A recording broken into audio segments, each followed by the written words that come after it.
Hello everyone. Today we will learn about another case. The case of Mary Catherine Edwards. Before the advent of modern DNA research techniques, building a criminal database was challenging, making the investigation and tracing of crimes less effective. However, recent technological advances have led to the development of sophisticated tools that can help identify criminals who have been on the run for years. Now, no one can evade justice. On January 14, 1995, the Edwards family had a planned gathering. Saturday dinners together were a cherished tradition for the parents and their two daughters. So, when one of the twin sisters, Mary, was missing, it raised immediate concerns. Mary Catherine, 31, did not attend the dinner and did not answer calls from her family members, who were trying to reach her from the restaurant. Frustrated, they decided to go to Mary's home in Beaumont, Texas, where she was living at the time. When Mary's mother arrived at the house, she became worried upon finding the door unlocked. Inside, they heard running water but received no response to their calls. The bathroom was flooded, and Mary was discovered unresponsive in distressing conditions. Her sister, Allison, immediately called the police to report that she had found Mary's lifeless body. The sisters were twins, raised in Texas, and were the only children in the Edwards family.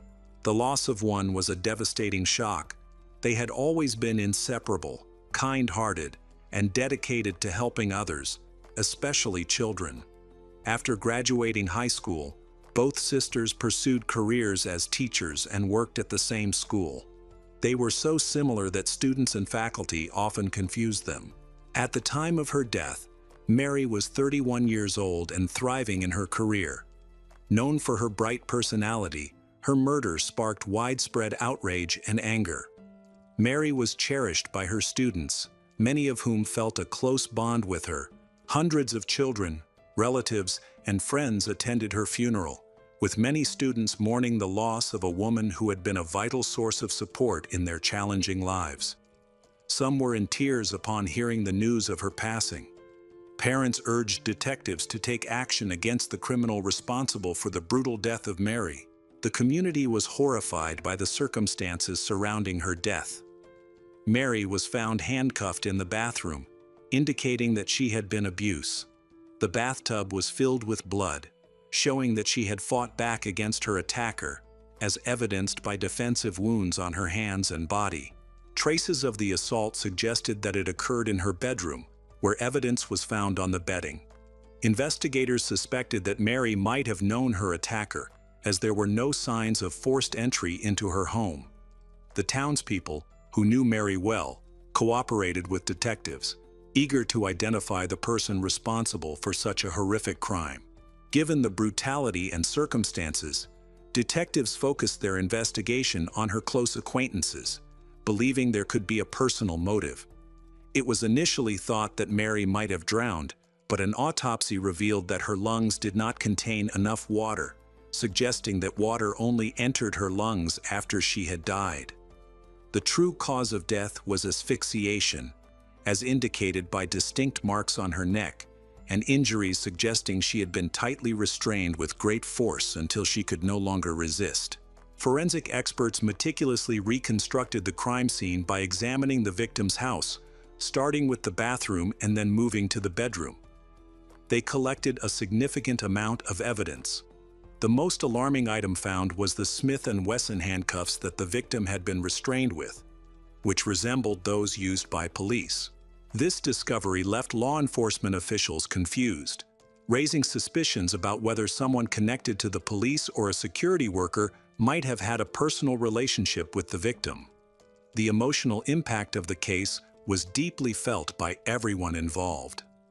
In the weeks following the crime, detectives attempted to trace the serial number of the handcuffs, but their efforts were unsuccessful. By this time, the primary suspect had shifted to David Perry, the ex-boyfriend of Mary. Even though Mary was attractive and sociable, she maintained a small circle of close friends and had a few ex-lovers. She dedicated most of her time to her work and her students, leaving little room for a personal life. It was discovered that David Perry was the only person who might have had keys to her house. This raised concerns that he could have been stalking her and visiting her home out of jealousy or revenge. David agreed to cooperate with the police and provide everything needed for the examination. While waiting for the results, detectives interviewed mutual acquaintances of the couple, and everyone described David as a completely harmless person, showing no signs of aggression. He had no prior criminal record, history of violent or abuse offenses. Additionally, David Perry presented solid evidence of his alibi. He was not even in town on the night of the murder, as confirmed by multiple witnesses. David fully cooperated with the investigation, voluntarily provided DNA samples, and did not exhibit any characteristics of a criminal. Forensic analysis confirmed that the DNA did not match, leading to his removal from the list of suspects. Unfortunately, that was where the investigation stalled. Others in the victim's close circle also did not fit the criminal profile and had solid alibis.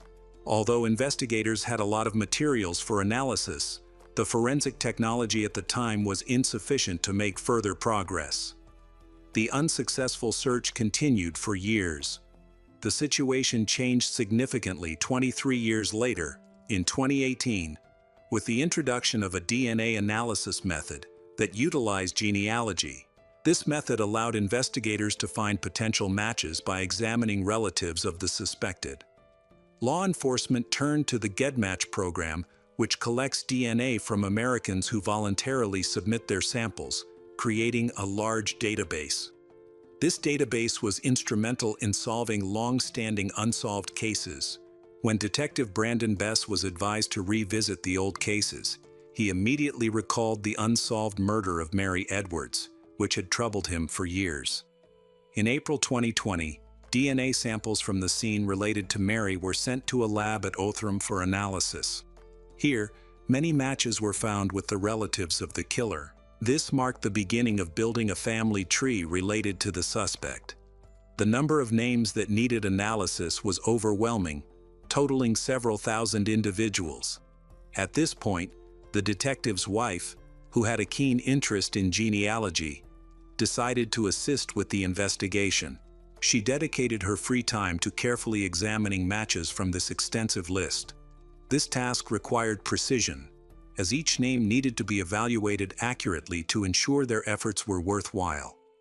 Additionally, the investigators reviewed the diaries of Mary.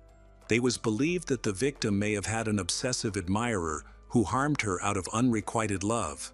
Despite a thorough examination of the diary entries following the crime, no significant leads were uncovered.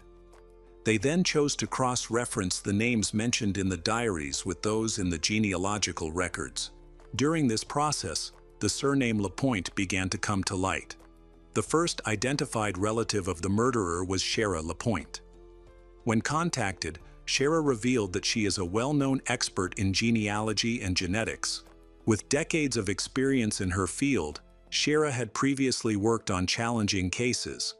Notably, she successfully identified one of the women buried along a state highway in the infamous Texas Fields of Death.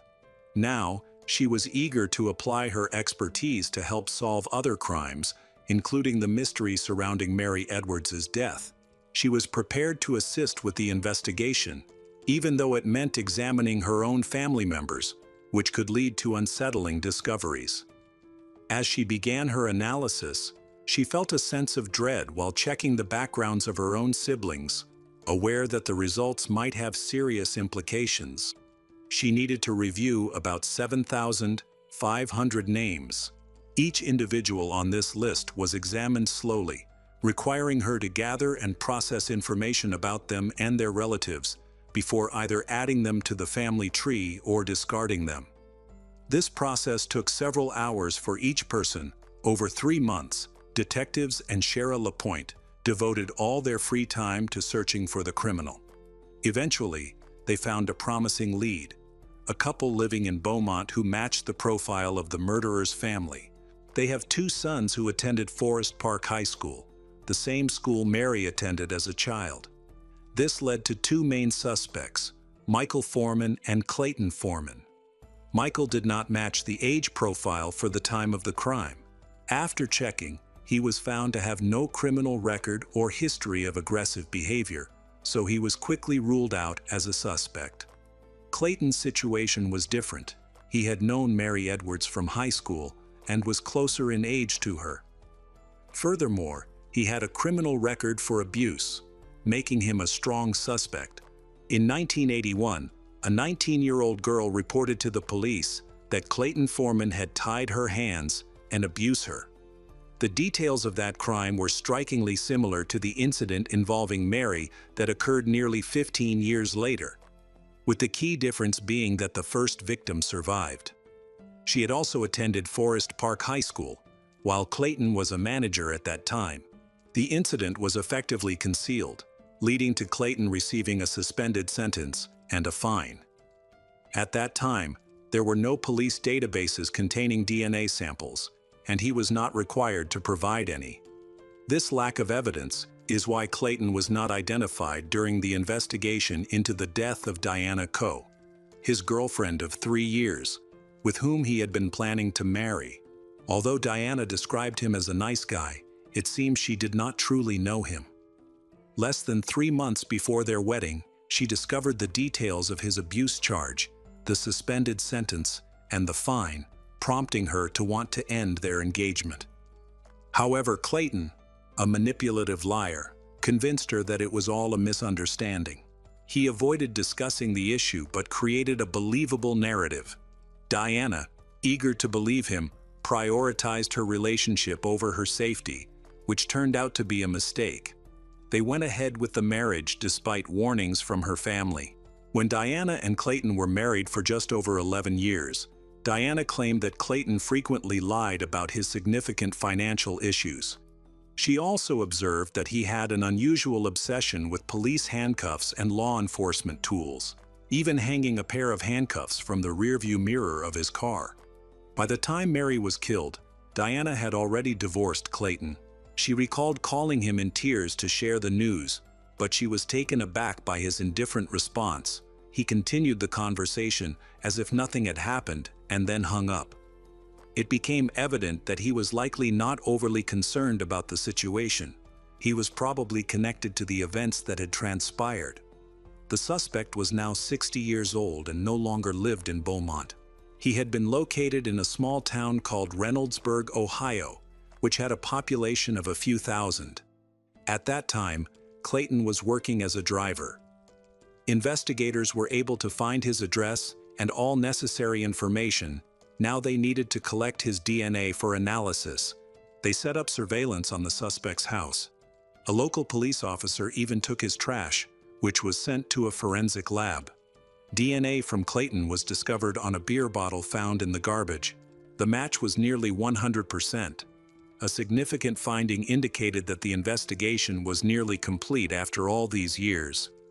The next step was to confront the suspect. The detectives in charge of the case traveled to Ohio and devised a plan to lure Clayton into a trap. Since he was a driver, they decided to approach him about a fictitious lost item that a client was supposedly searching for. On April 29, 2021, Clayton was summoned to the police precinct under the pretense of discussing a lost wallet. He agreed to come in voluntarily. For the first time in 26 years since a brutal murder, the suspected perpetrator was in the interrogation room. The detectives informed him about the murder of Mary Edwards. This news shocked him, but Clayton attempted to maintain his composure and initially denied knowing her. The detectives then showed him a wedding photo of his first wife, which included Mary and her twin sister as bridesmaids. This reminded him that Mary had indeed attended his wedding, as his wife had invited her. From the beginning, Clayton became visibly nervous as the detectives bombarded him with questions, revealing inconsistencies in his story. The detectives focused on his vulnerabilities, hoping to obtain a confession. Clayton insisted that he was unaware of Mary's death and claimed he had never been to her house. However, these statements were quickly refuted by his ex-wife. Despite the evidence, Clayton continued to deny any connection to Mary, which seemed to be a defensive reaction. He also denied having had intimate relations with her, but this was proven false when DNA samples matching his were found on her body. The realization that his DNA was discovered on her underwear and body left him bewildered. When he was arrested for the murder of Mary Edwards, he insisted on having a lawyer and stopped cooperating with the investigators. In a symbolic gesture of victory in this long-standing case, Clayton Foreman was handcuffed with the same type of cuffs that had been found on Mary. On March 12, 2024, over 29 years after the murder of Mary, Beaumont prosecutor Patrick Knauth and colleagues Mike Laird, Sonny Eckhart are ready to go to trial. The absence of a lawyer limited his options. Weak attempts to invoke the statute of limitations were unsuccessful. Clayton Foreman remained obstinately silent, neither confessing to the murder nor defending himself in court. For everyone involved in the investigation, emotions ran high. Cheryl LaPointe worried that the Claytons' family would resent her for participating in Clayton's arrest. Nevertheless, she received support, with others expressing concern for her safety leading up to the court hearings. Shara felt it was her duty to uncover the truth behind the cold-blooded murder, regardless of the personal costs. One of the key witnesses for the prosecution was the twin sister of Mary, Allison, who emotionally recounted how Clayton took away the person she loved most. Even after many years, she still bore a striking resemblance to her sister. During the trial, the prosecution brought in experts in genealogy and genetics, along with forensic laboratory specialists, to explain advanced DNA analysis techniques to the jurors. It was crucial to demonstrate that relative matching methods were reliable. The prosecution also focused on women who had been impacted by Clayton's actions. One of his former colleagues testified, sharing her observations of Clayton's unusual interest in police items at work. As his subordinate who handled documents, she often opened his desk drawer and found a pair of handcuffs. Although she found this odd, she didn't feel comfortable asking him about it, thinking it was just one of his quirks. The defendant's last wife shared how she discovered many dress-revealingly photos of underage girls. When she confronted Clayton about them, he responded calmly, saying he needed them to fantasize about taking away their innocence. He then laughed, dismissing it as a failed joke. Despite these disturbing revelations, Clayton continued to evade justice. One of his victims, Diana Coe, also attended the trial. She believed in his guilt and testified for the prosecution. It was during this time that she learned about another victim and realized the full extent of her ex-husband's cruelty. However, she pointed out that during their 11 years of marriage, he did not display such behaviors during their intimate moments and never crossed reasonable boundaries in their relationship. The first victim of Clayton's assault provided a detailed testimony about her experience. At the time, she was 19 years old and just months away from his wedding to Diana. One night, while driving home along a dirt road, her car got stuck. Suddenly, a civilian car pulled up, and a man claiming to be a police officer got out to offer her help. Feeling helpless, she accepted his assistance. However, as she stepped out of her car, he attacked her, tied her hands behind her back, and threatened her with a knife, saying he would slit her throat if she resisted. Clayton abused her. Surprisingly, afterward, he became more gentle, even driving her home. During the ride, he asked her not to cry, tried to comfort her, and expressed remorse for what had happened, claiming he didn't want to hurt her. This sudden shift in his demeanor was unsettling, especially considering the violent behavior he had just exhibited. At that time, she reported the incident to the police, but she was fearful. In court, she mentioned that she had forgiven her attacker and harbored no resentment towards him. She did not wish to harm Clayton. She believed he truly regretted his actions and would not reoffend. This perspective contributed to the light punishment he received. Now the first victim feels guilty, thinking that if Clayton had been imprisoned, it might have prevented the murder of Mary. Additionally, another victim testified against the defendant in court. Previously, she had been too afraid to contact law enforcement. This woman was also a friend of Diana, with whom she had stayed in touch during school. According to her testimony, Clayton attacked her one evening in 2006 while she was living alone in her apartment. Their past friendship allowed her to communicate with him, and he initially appeared to be an ordinary guy until his darker side emerged. One evening, Clayton visited her apartment and revealed that he was struggling financially and having marital issues. He was convincing, expressing a need for someone to understand and listen to him without judgment. Feeling sympathetic, she let him in. However, once she turned her back, he attacked her, held a gun to her head, threatened her, and assaulted her. He also used handcuffs during the attack. After it was over, Clayton surprisingly softened, apologized, and asked her not to report the incident to the police. She was scared, so she did not file charges against him. Following that night, Clayton did not reach out to her at all. It's important to note that his assaults were strikingly similar to a situation that could have occurred with Mary Edwards. Unlike previous victims, however, Mary fought back against his attack. The prosecution's witnesses testified for 7 days, while the defense presented no evidence. The defense attorney claimed that although Clayton might be an abuser, there was no proof that he was also a murderer. The defense suggested that Clayton's limited options might have influenced the situation.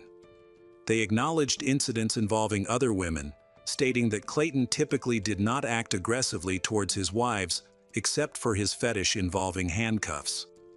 After hearing the prosecution's arguments, the jurors went to deliberate. They found Clayton Foreman guilty of murdering Mary Catherine Edwards. He received a life sentence. Clayton is eligible for parole in 2061. By then, he will be 101 years old. The jurors stated that it was not merely the testimonies from the traumatized women that led to their decision. Rather, it was the forensic experts' analysis of DNA evidence showing a nearly 100% match with Clayton Foreman's DNA that confirmed their conviction. The experts provided such a thorough explanation of the principles of modern forensic methodologies that it was difficult to find more convincing words. The convict also refused to admit his guilt until the end, even in the face of evidence regarding the abuse.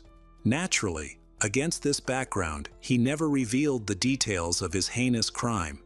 Nevertheless, there remained even more horrifying questions. For many years, Clayton managed to skillfully hide his malicious nature from everyone around him, even from the women he lived closely with. Most people around him had no idea that he was capable of murder. Authorities suspected that he might have been involved in a significantly larger number of bloody crimes that remained unsolved. Clayton Foreman is in state prison. He will be eligible for parole in 2061, of course, if he lives that long. He continues to keep silent, while authorities do not lose hope that he will eventually reveal his secrets.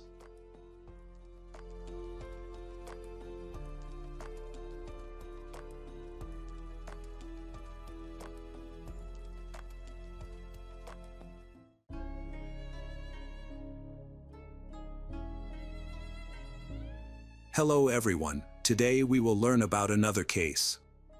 The case of Lauren Hugelmayer. Lauren Hugelmayer was born on June 9, 1988, in Los Angeles County, California. She was one of 3 daughters of Dale and Lori. Lauren grew up in a close-knit religious family that regularly attended their local church and was well loved in the community. She developed a reputation for being exceptionally kind, caring, known for her bright smile and vibrant personality. Lauren had a close bond with her older sister Beth, but she was even closer to her father, with whom she shared a trusting relationship. While in high school, Lauren met a classmate named Matthew Phelps, who would later play an important role in her life. At that time, it was unclear whether they were just acquaintances or had a closer relationship. After Lauren's family moved to North Carolina, Matthew transferred to another school, which interrupted their connection. After graduating from high school, Lauren chose to attend Appalachian State University, where she earned a degree in business administration and management in 2011. In 2014, Lauren received a direct message on Instagram from Matthew. While Lauren had a stable life, Matthew lived in Kent and faced significant challenges. His father was completely absent, and his mother had remarried several times. Matthew struggled to connect with any of his stepfathers. This lack of parental attention contributed to behavioral problems in his life. During high school, Matthew fell in with a bad crowd, began abusing alcohol and banned substance, particularly cough syrup, which is often misused for its psychoactive effects. His substance abuse became increasingly obvious, and his grades suffered as a result. In response, his grandparents decided to transfer him from public high school to a private Christian academy, hoping this change would help him turn his life around. Eventually, this decision paid off. Matthew improved his academic performance and distanced himself from negative influences. After graduating, he chose to enroll in a Baptist university with the goal of becoming a pastor. Although he later abandoned this ambition. Let's return to his online reunion with Lauren. Matthew and Lauren started talking to learn more about each other. They quickly discovered they had many shared interests, including being big fans of Star Wars and Harry Potter. They also connected through their strong Christian faith and then their desire to build a family together. As their conversations continued, they transitioned from chatting online to nearly daily phone calls. A few months later, they decided to enter a long-distance relationship.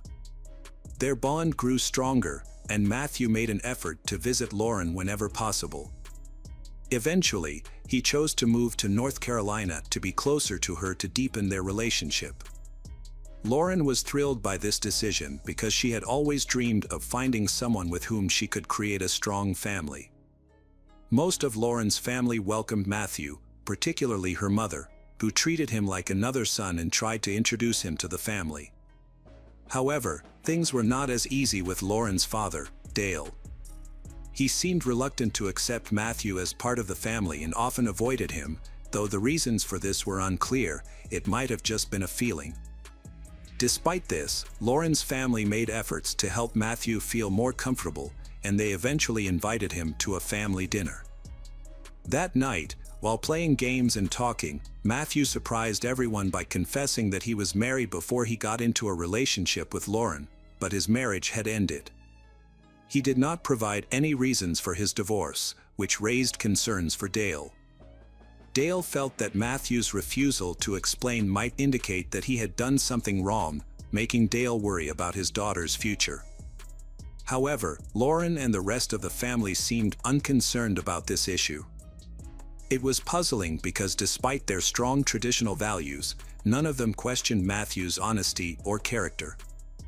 Lauren and Matthew continued their relationship. In 2015, they decided to get engaged. On November 11, 2016, they finally got married and hosted a big celebration. The wedding was a success, and since they were both fans of Star Wars, they chose this theme for the celebration. However, there was one unpleasant incident. Matthew's mother wore white to the wedding, despite being told that it was inappropriate. This suggested that she did not approve of Lauren. Additionally, Lauren's family found Matthew's mother rude and unpleasant. Dale expressed his discontent with the wedding due to lingering doubts about his son-in-law. He tried to suppress these feelings to avoid ruining his daughter's special day. After the wedding, Lauren and Matthew appeared very happy, with Lauren frequently posting pictures of herself and Matthew on social media, suggesting they had a perfect relationship. However, behind the scenes, their situation was more complicated. Matthew's coldness and contradictions began to show, revealing his true character. Their different childhood experiences turned them into different individuals.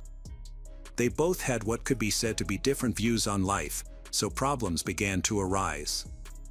Additionally, Matthew's mother's rude behavior toward Lauren worsened the situation. For reasons unknown, she excluded Lauren from the family and often made her feel unwelcome. At that time, Lauren was independent and responsible, she even juggling 3 jobs because of her love for children. She volunteered at a children's Sunday school, worked as an auditor for a pharmaceutical company, and sold scented candles, which she enjoyed. Lauren also formed strong friendships with her colleagues, who appreciated her kindness and empathy. Lauren's dreams and plans were tragically shattered in the early hours of September 1, 2017. At midnight, emergency services received a distressing call from a man who sounded confused and embarrassed. He reported, "I turned on the light and saw her lying dead on the floor, and I have blood on me.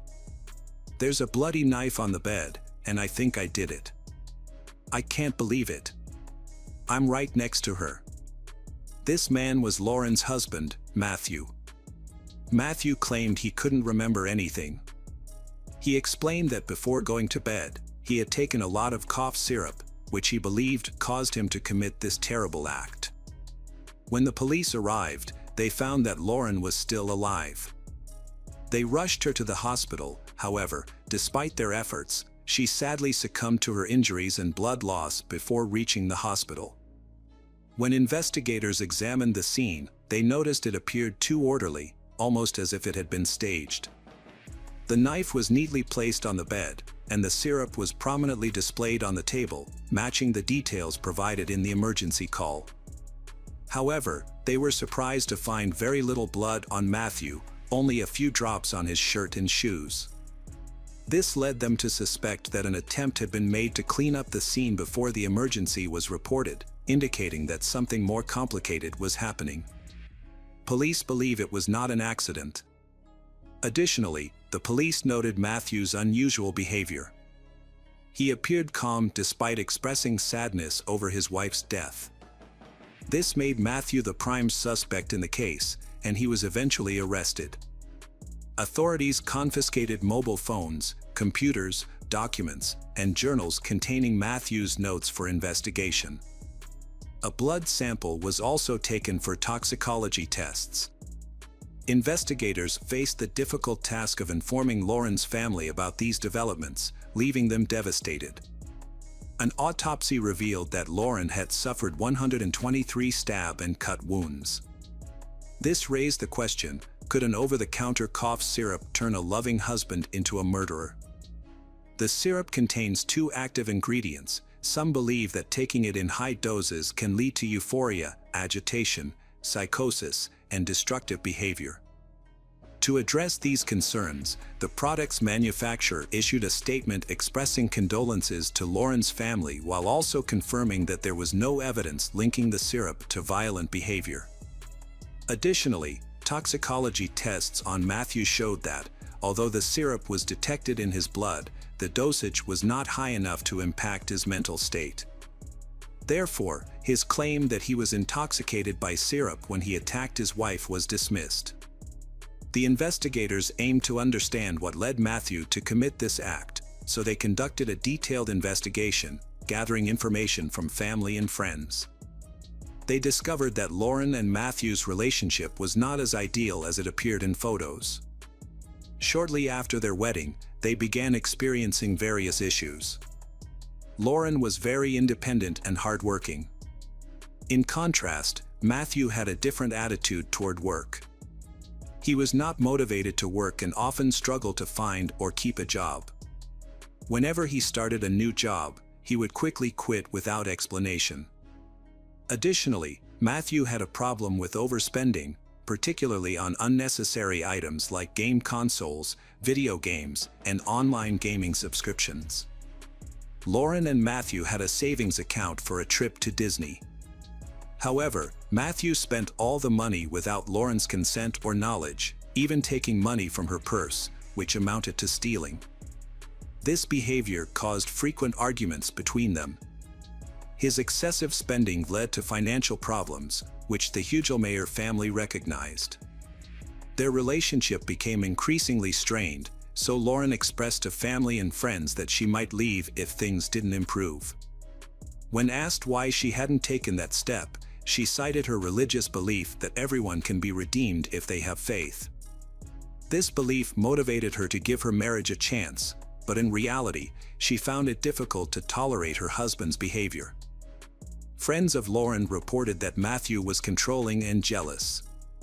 He wrongly accused Lauren of having an affair with a church friend, despite there being no evidence to back this claim. Matthew had an irrational fear that Lauren would leave him, which stemmed from his previous marriage. He revealed to her that he divorced his first wife because she had been unfaithful, cheating on him with a church staff member. This experience left him in constant fear of abandonment. However, Matthew's behavior was inconsistent. He became very close to a neighbor and spent a lot of time with her. Even though he denied any romantic involvement, Lauren was convinced he was cheating on her with this neighbor. Despite her accusations, Matthew continued to see the woman. During police questioning, the neighbor claimed that their relationship was purely platonic. She explained that they connected because both were dealing with depression and anxiety. However, she noticed that Matthew had begun to discuss painful subjects, mostly related to death, prompting her to limit their interactions. At one point, Matthew claimed he had decided to return to college to pursue his dream of becoming a pastor, in an effort to win back Lauren's trust and save their relationship. Lauren reacted positively to this news. However, as time went on, their situation did not improve. Lauren's relatives observed that she had been in a very bad state and was no longer as happy as she used to be. They felt guilty for not intervening sooner. Lauren's older sister, Beth, made a significant statement. She recounted a phone call with Lauren the night before, during which Lauren was cooking dinner.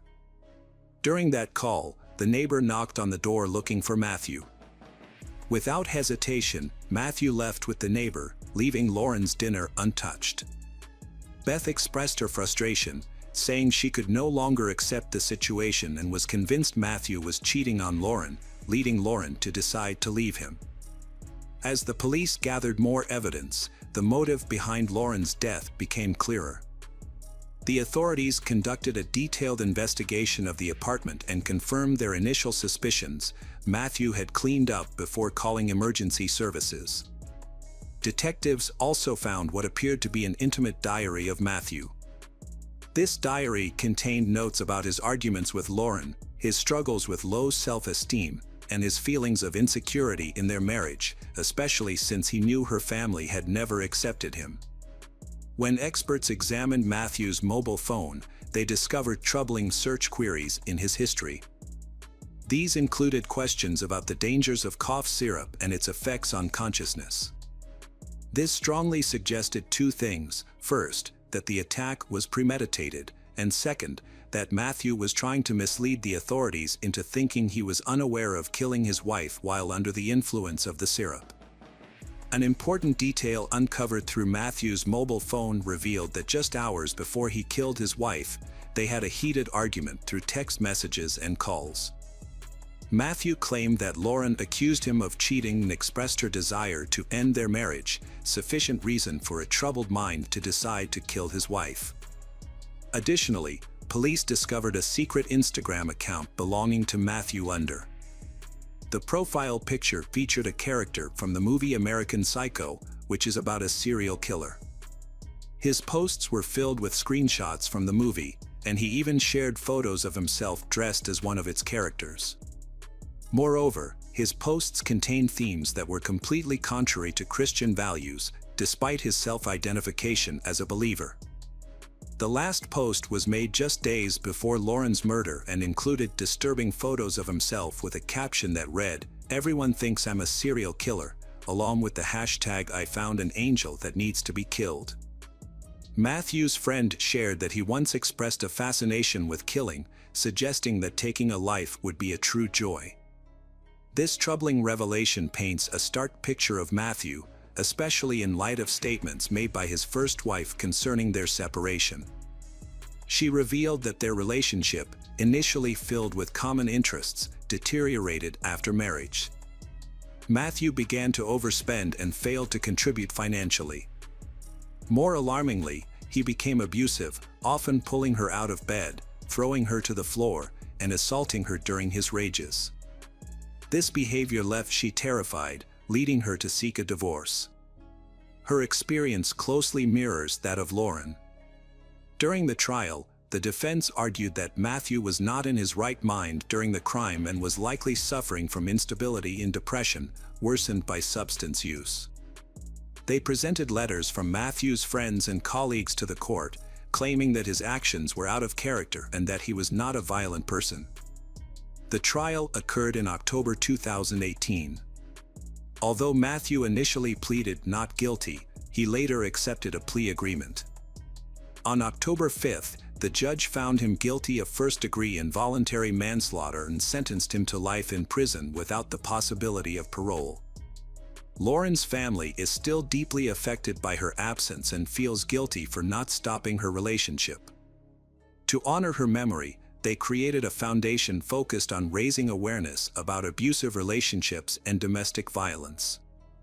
Matthew Phelps was a manipulative person who only cared about his own needs, disguising himself as someone harmless. Sadly, Lauren's compassion blinded her to his true nature, and it may have only been in her final moments that she understood his true character. Unfortunately, there are many individuals like him who can deceive others with ease.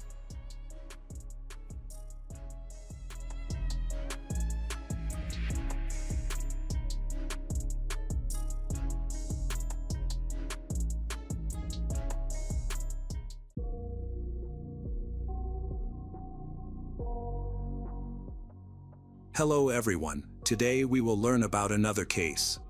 The case of Judy Southern. Sometimes, from the very beginning of an investigation, everything seems to work out. The Supreme Court might directly point to a criminal, but practice shows that they are not always correct. While they tried to connect one person to the crime, the real culprit was walking free. Judy lived in Manhattan, New York, USA. She was a young woman who worked part-time at the post office.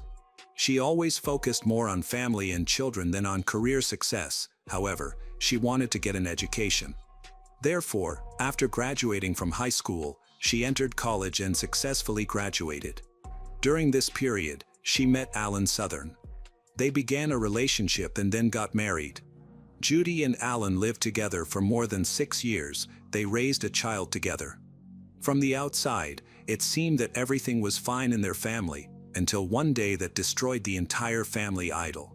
On June 7, 2000, Judy was in a good mood as she went to work in the morning, delivering mail around the area. At about 3:30 p.m., she returned home and, as always, found no one there yet. Judy arrived first and was getting ready for her husband to return from work. She had a 5-year-old son who was visiting his grandparents at that time. The boy was supposed to return in the evening. Once inside, Judy immediately noticed a strange mess on the kitchen table and found a suspicious note.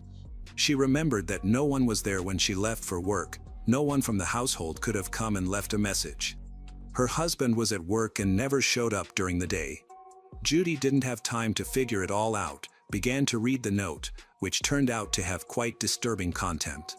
While she scanned the piece of paper, a stranger came out of a dark room and headed towards her, weapon at the ready.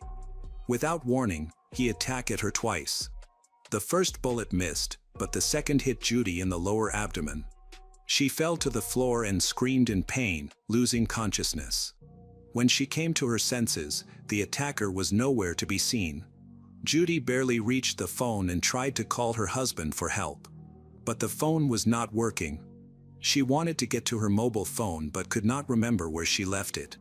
Fearing that the stranger might still be nearby, Judy crawled to the front door and carefully opened it. She stood up, leaning against the wall, left the house. Judy tried to attract the attention of others to scare off the criminal. She was bleeding and managed to walk only a couple of meters before she fell down exhausted. She knew her husband would be finishing work soon and would be near the house. That is exactly what happened. A few minutes later, he drove up in his car and immediately noticed his wife lying on the ground near the house. Judy was covered in blood but still alive. Alan picked her up and placed her in the back seat of the car. Judy was weak but tried to tell him about the attack.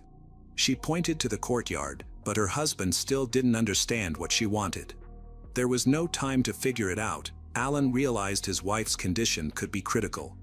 Driving towards the hospital, Alan dialed 911, informed them that he had found his wife wounded near their house and was heading to the hospital. He asked them to meet them on the way. Judy was still conscious, said that a man had attacked her. She mentioned the name like Barry several times, claiming he had set up an ambush. By the time Judy arrived at the hospital, she had already lost consciousness. Doctors urgently took her to the operating room, but she died right on the table before receiving help. Her twin sister, Trudy Smith, arrived at the medical center a few minutes later. Alan informed her about the attack. She hurried because she wanted to support her sister, however, she doesn't have enough time. When Trudy received the tragic news of her sister's death, she approached Alan and accused him of what had happened. Alan seemed embarrassed. Trudy vowed to bring him to justice. The police immediately spoke to Alan, who became the main suspect. Because, typically, the closest people are involved in such cases. From the very beginning, Alan referenced Judy's own words about the shooting and the ambush organized by a certain Barry. The problem was that he did not know a single person among her acquaintances by that name. Trudy also could not recall anyone by that name. Meanwhile, forensic experts examined the crime scene and managed to find a considerable amount of evidence confirming that someone had indeed set up an ambush there and spent a significant amount of time in the house waiting for the victim. Such persistence seemed to indicate hatred, anger, and a personal motive. This only confirmed to the detectives that the criminal should be sought among the victim's immediate surroundings. Nothing was stolen from the house, so the robbery theory was immediately excluded. Mysterious Barry had taken a shower, played video games, and even found an adult toy belonging to Judy. It is not known what he did with it or why he left it in a prominent place in the bedroom. It became why Judy could not call from home for help. It was impossible because the killer had cut the phone line. He clearly wanted to deprive the victim of any chance to survive, and it worked. Doctors were sure that with timely assistance, she could have been saved. Despite the fact that the shot did not kill her immediately and she was able to leave the house, there was no one to help her. Unfortunately, she had to wait for Alan to arrive for some time, during which she lost a lot of blood. The detectives discovered traces of Alan, her husband. He continued to insist that he had nothing to do with the ambush. There were cigarette butts lying everywhere in the house, suggesting that the killer had smoked more than a pack of cigarettes while waiting for Judy. During the investigation, it turned out that neither the victim herself nor her husband smoked that brand of cigarettes, although this was not strong evidence of his innocence. This became the first piece of evidence in favor of Alan's alibi. It was strange that the criminal had entered the house without breaking in. Alan believed that all the windows and doors should have been closed before he left for work, but the shooter could have escaped through the window, which was wide open. During the searches, Alan remembered that his wife sometimes left the kitchen window slightly open to air out the house. This change in testimony was perceived as a very alarming sign. Spent cartridges were found at the scene of the crime. The first bullet hit a wooden wall. Flax was collected for further examination, and the police tried their best to find the weapon, but it was all in vain. Now, locating it had become a priority. It was believed that Alan managed to dispose of the gun, and naturally, he did not confess to this. Everything seemed to be against Alan. He was the first to report the incident and had spent the last minutes of Judy's life with her. His entire car was covered in blood, as were his hands and clothes. When Alan's office was searched, even more suspicious evidence was found. A special device for recording calls was installed on the family's home phone. Thanks to it, Alan could listen to their conversations while at work, checking his suspicions. This immediately drew the attention of the authorities to Alan. This became a reason to increase pressure on him. The most curious piece of evidence was a note found at the scene, which appeared to be a suicide note, but not written by Judy or her husband. A new name also surfaced in this case, Jonathan. On the other hand, Alan and Judy had serious problems, which offered more reasons to commit a crime. The recordings of telephone conversations were linked to his attempts to catch his wife in infidelity. He planned to use all of this to gain an advantage in court during their pending divorce. As it turned out, both were unfaithful in their marriage. Alan had already had 2 mistresses, which Judy knew about. These affairs significantly contributed to the collapse of their marriage. At the time of the attack, Judy also had a lover. They contacted him, but the man's name was not Jonathan, and he did not appear to look like a killer from the beginning. All suspicions were removed when he provided a reliable alibi. Just 2 days before her death, Judy had called and complained about problems in the marriage, mentioning that they were even sleeping in different rooms, that for over a month, nothing had kept them together except for their 5-year-old son, Jacob. Judy had long wanted to file for divorce but saw how well her child was with his father and did not want to ruin that bond. Alan truly played a significant role in Jacob's life. However, this no longer mattered against the backdrop of constant quarrels. Judy could no longer tolerate the conflicts and was planning to file for divorce. It is obvious that this gave Alan more reasons for anger. He could have been jealous of her, fearing that he would lose his son or be forced to share custody or pay alimony. Trudy confirmed that they indeed had disputes about their child, and both wanted to obtain custody rights, making the divorce process expectedly difficult. Trudy, too, had reason to confront Alan with accusations right in the medical center. However, the most compelling and disturbing arguments for the investigation came from Judy's friends.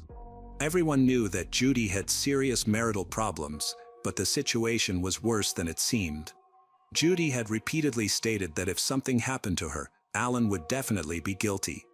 The possibility of financial motives for the crime also emerged. As their relationship began to crumble, Alan could solve all his problems at once and gain some benefit.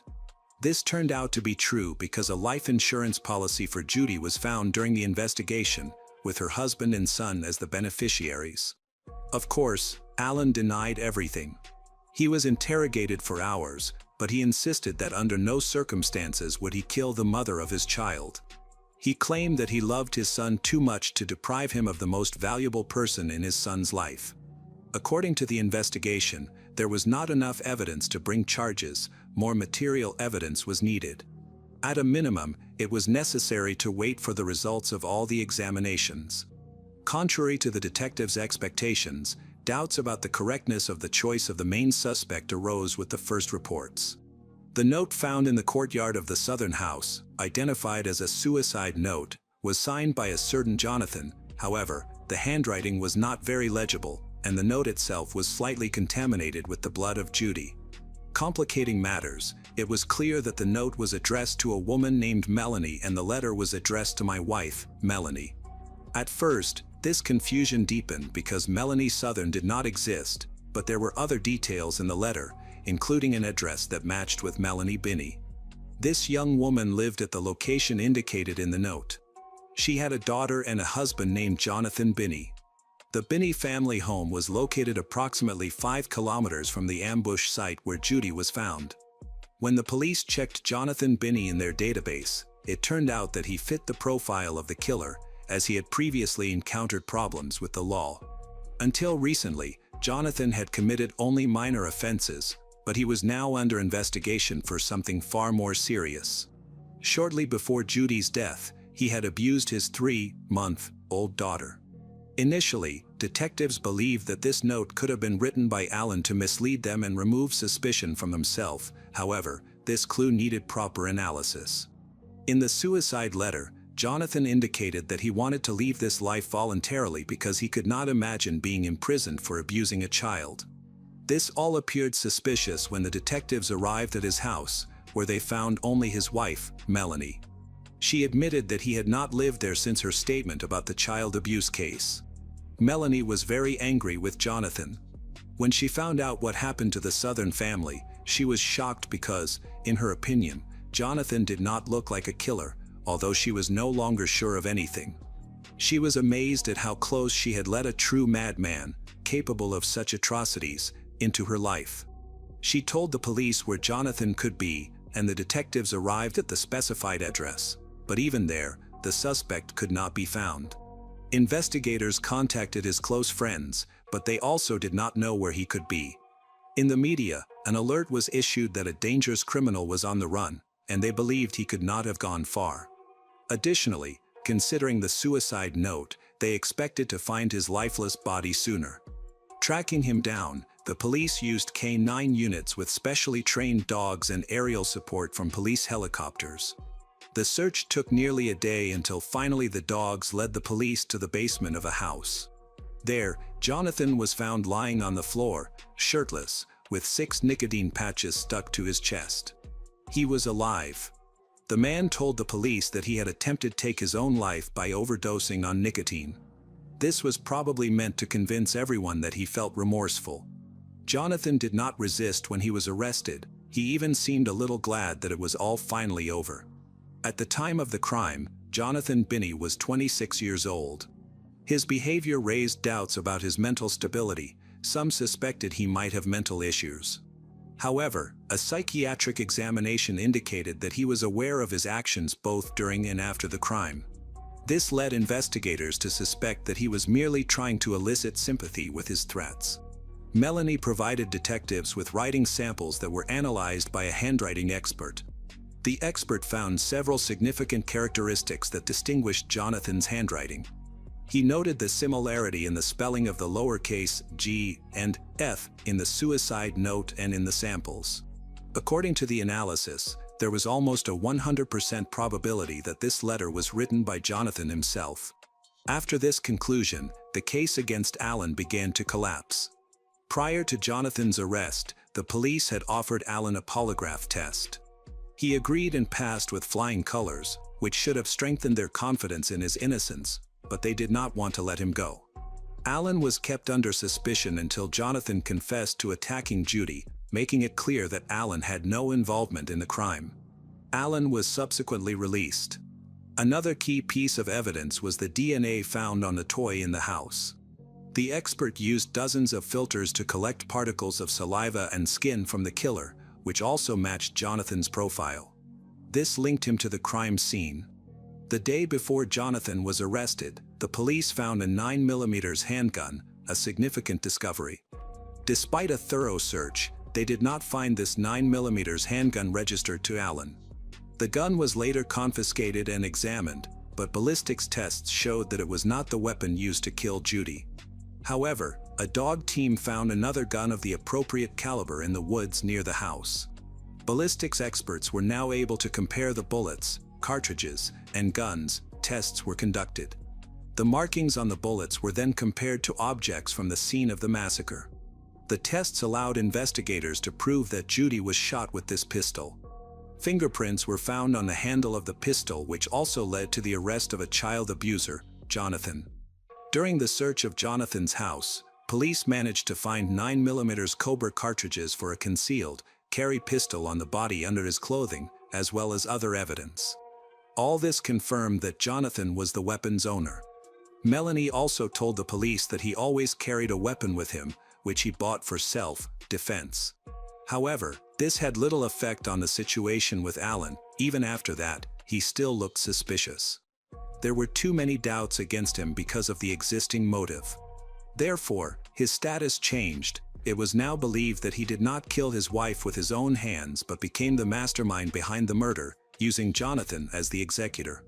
However, he refused to admit he didn't even know Jonathan.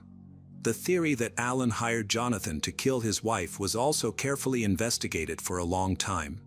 The correspondence and calls were analyzed, but no connection leading Judy to Jonathan could be found. It seemed they were not acquainted at all. Against this backdrop, authorities tried to find at least some connection between the criminal and his victim in order to understand the motive for the attack. For a long time, it was thought this would help uncover Allen's involvement in the crime. It seemed suspicious that Judy called out a similar name before her death. Perhaps she really knew him or was trying to say something else, but her husband did not hear. The closest tie the police found was the period when Jonathan worked as a security guard at the library, where Judy occasionally borrowed books. They both had membership cards for the institution and exchanged pleasantries with each other.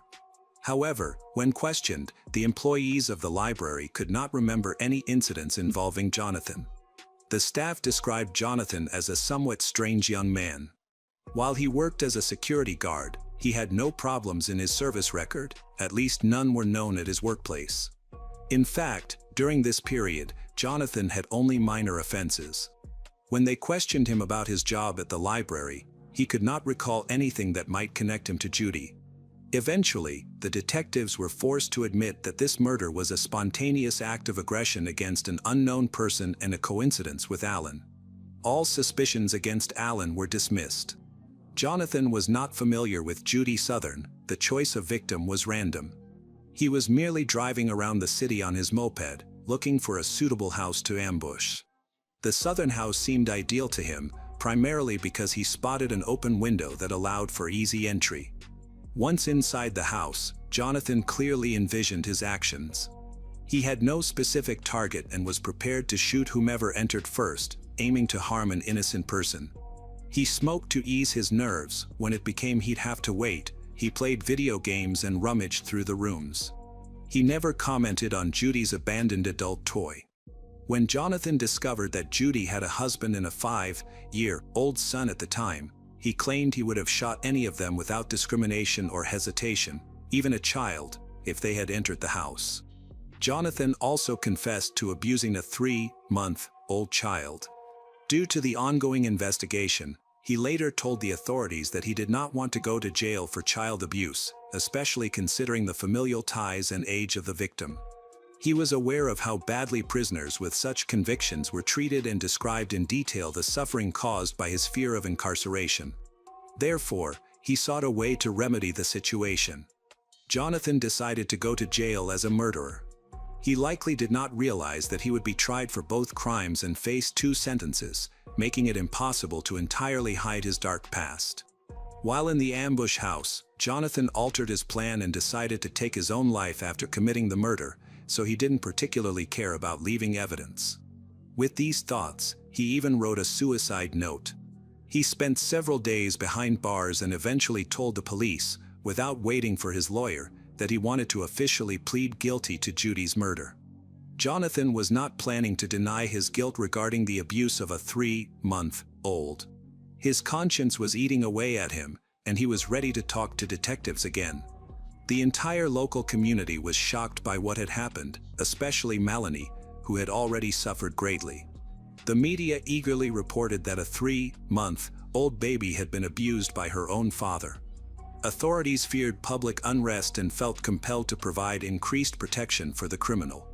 When Melanie learned that her husband was willing to kill any person, even a child, to avoid jail time for his shameful crime, she desperately wanted him imprisoned forever, or better yet, sentenced to death, so that this bloody chaos would end as soon as possible. Given the evidence collected, even without a confession, Jonathan Binney faced little chance of receiving a lenient sentence. He was found guilty of murdering Judy Southern and abusing a baby, receiving the highest punishment before being placed on death row. The court's decision elicited strong reactions from both the killer's wife and the family of the deceased, who finally breathed a sigh of relief and continued to raise their children. Jonathan's lawyer fought for a temporary reprieve, even managing to secure one at first, and subsequently signed a written agreement with the authorities stating that he would never again appeal the sentence if the death penalty were commuted to life imprisonment without the chance of parole. This agreement worked. Jonathan Binney is now serving a life sentence and remains behind bars.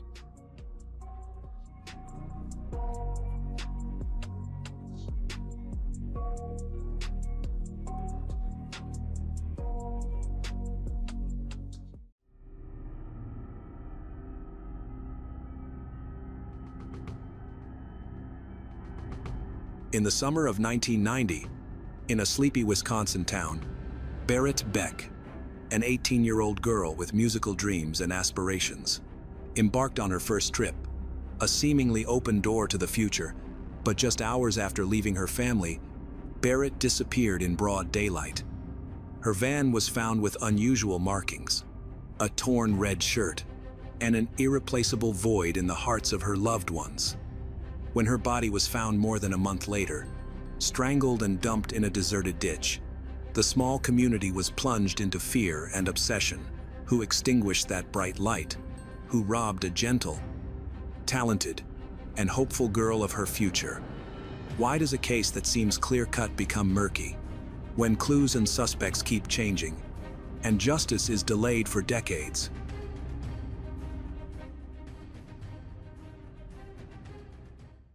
Barrett Beck was born on April 18, 1972, in Sturtevant, Wisconsin, a small town of about 7,000 people.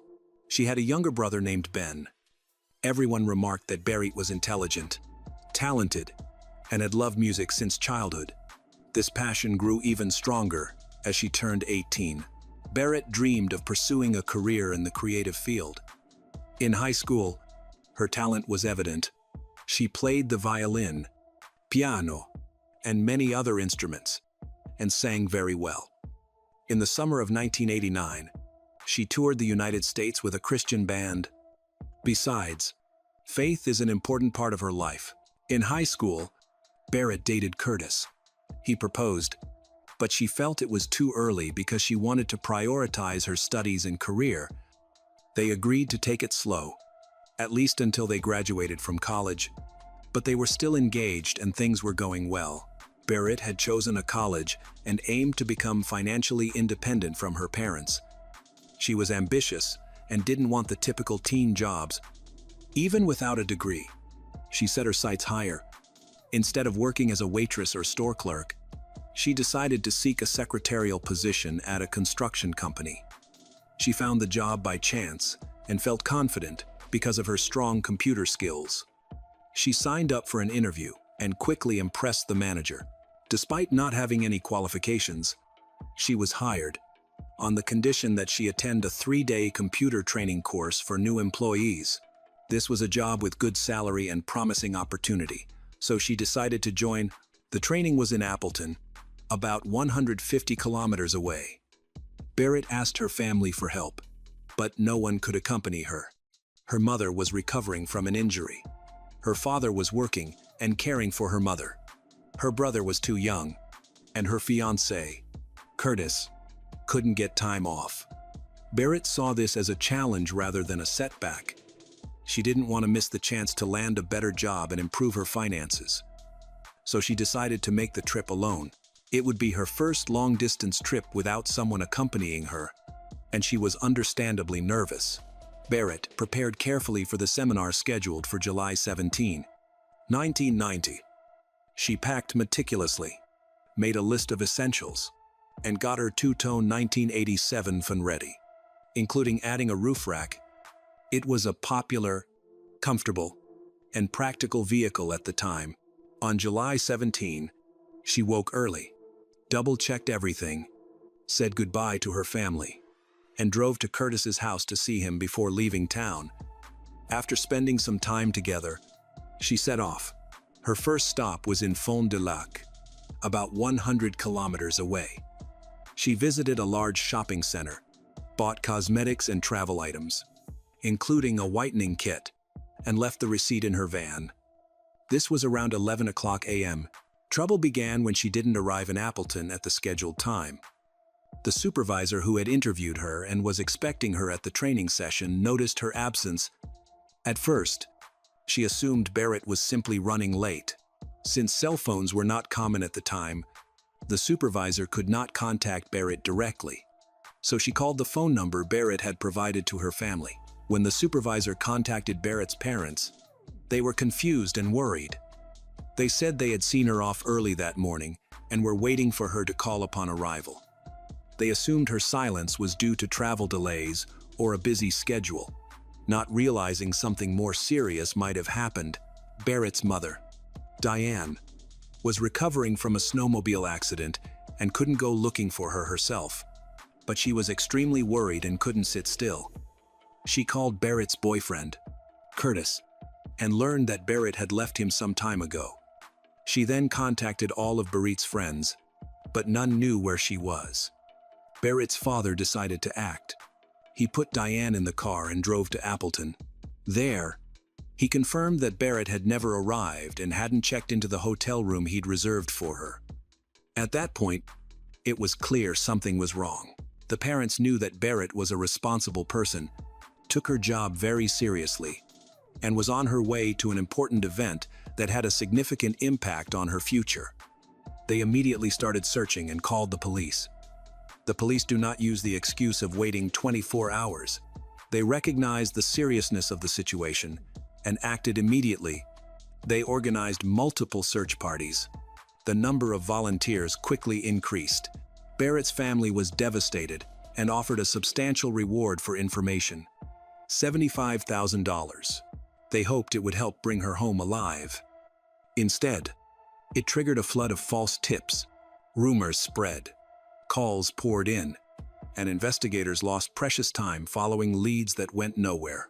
On July 19, 2 days after the search began, Barrett's travel-converted van was found abandoned in a shopping center parking lot near the store where she had last been seen in Fond du Lac. Multiple witnesses said the van hadn't been there on July 17 or 18. Patrols who had driven by several times also reported seeing nothing unusual earlier. An inspection of the van revealed troubling details. The odometer showed more than 500 kilometers, even though the trip to Fond du Lac should have been around 100. Inside, officers found empty cigarette packs, numerous wrappers, and loose tobacco. Even though Barrett didn't smoke, about 70 items were collected from the vehicle, many of which the family could not identify and insisted did not belong to her. Barrett herself was missing, and there were no clues pointing to her whereabouts. There were, however, ominous signs. Her red shirt, the one she planned to wear to the seminar and considered a lucky charm, was found in the van. It was badly damaged. A large section had been torn away, and the missing piece was not found in or around the vehicle. Detectives began to fear that Barrett's parents might never see their daughter alive again. Despite a careful analysis of the evidence, the investigation stalled. Weeks passed with no breakthroughs. Then, 5 weeks after Barrett went missing, on August 22, a farmer near Waupun noticed something in a roadside ditch while driving his tractor to a nearby field. He stopped to investigate and discovered a severely decomposed human body. The August heat, intense sun, and insect activity had accelerated decomposition, and bones were beginning to show. He immediately called law enforcement. Police at the scene could learn little from the remains, so they ordered laboratory tests and brought in specialists. Entomologists studied the insects present and determined the victim had been dead for over a month. They also concluded the victim was a young woman, about 17 to 20 years old. This wasn't enough to identify her definitively, but it did narrow the search. Reviewing local missing person reports reduced the possibilities to a few names, including 18-year-old Barrett Beck. The victim showed multiple signs of strangulation on her neck. She was blindfolded, and there were no cuts or gunshot wounds. So the medical examiner determined the cause of death to be strangulation. Notably, the blindfold was a red rag. Forensic analysis confirmed the fabric matched a torn shirt found in Barrett's abandoned car. Combined with dental records, this evidence positively identified the body as 18 years old, Barrett Beck. When the police searching for her were notified, the case was officially reclassified as a homicide. The body was found nude except for socks, suggesting possible abuse. However, the state of decomposition made it impossible to confirm or disprove this hypothesis. No bodily fluids could be recovered. A search of the area near the body turned up some of Barrett's personal items, but several pieces of jewelry were missing. Her gold ring, a gift from her boyfriend, and her wristwatch were gone. The car was also missing a radio and radar detector. It was suspected the killer took them either to sell or to mislead investigators.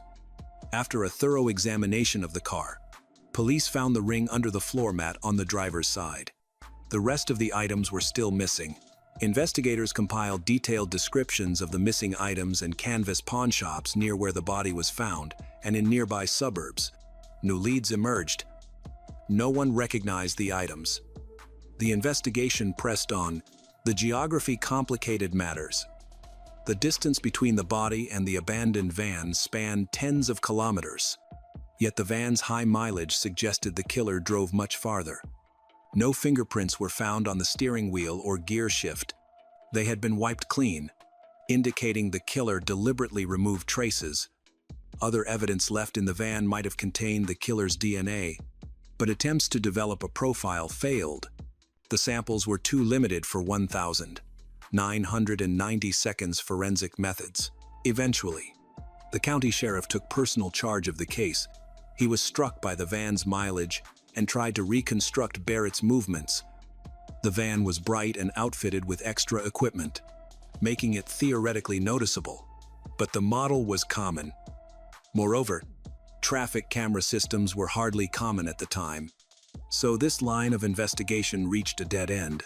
The killer had the van for several days, drove it extensively, yet avoided police detection. Given the calculated behavior and method of murder, investigators considered whether the killer might have known Barrett. Hare's social circle, however, consisted of respectable people.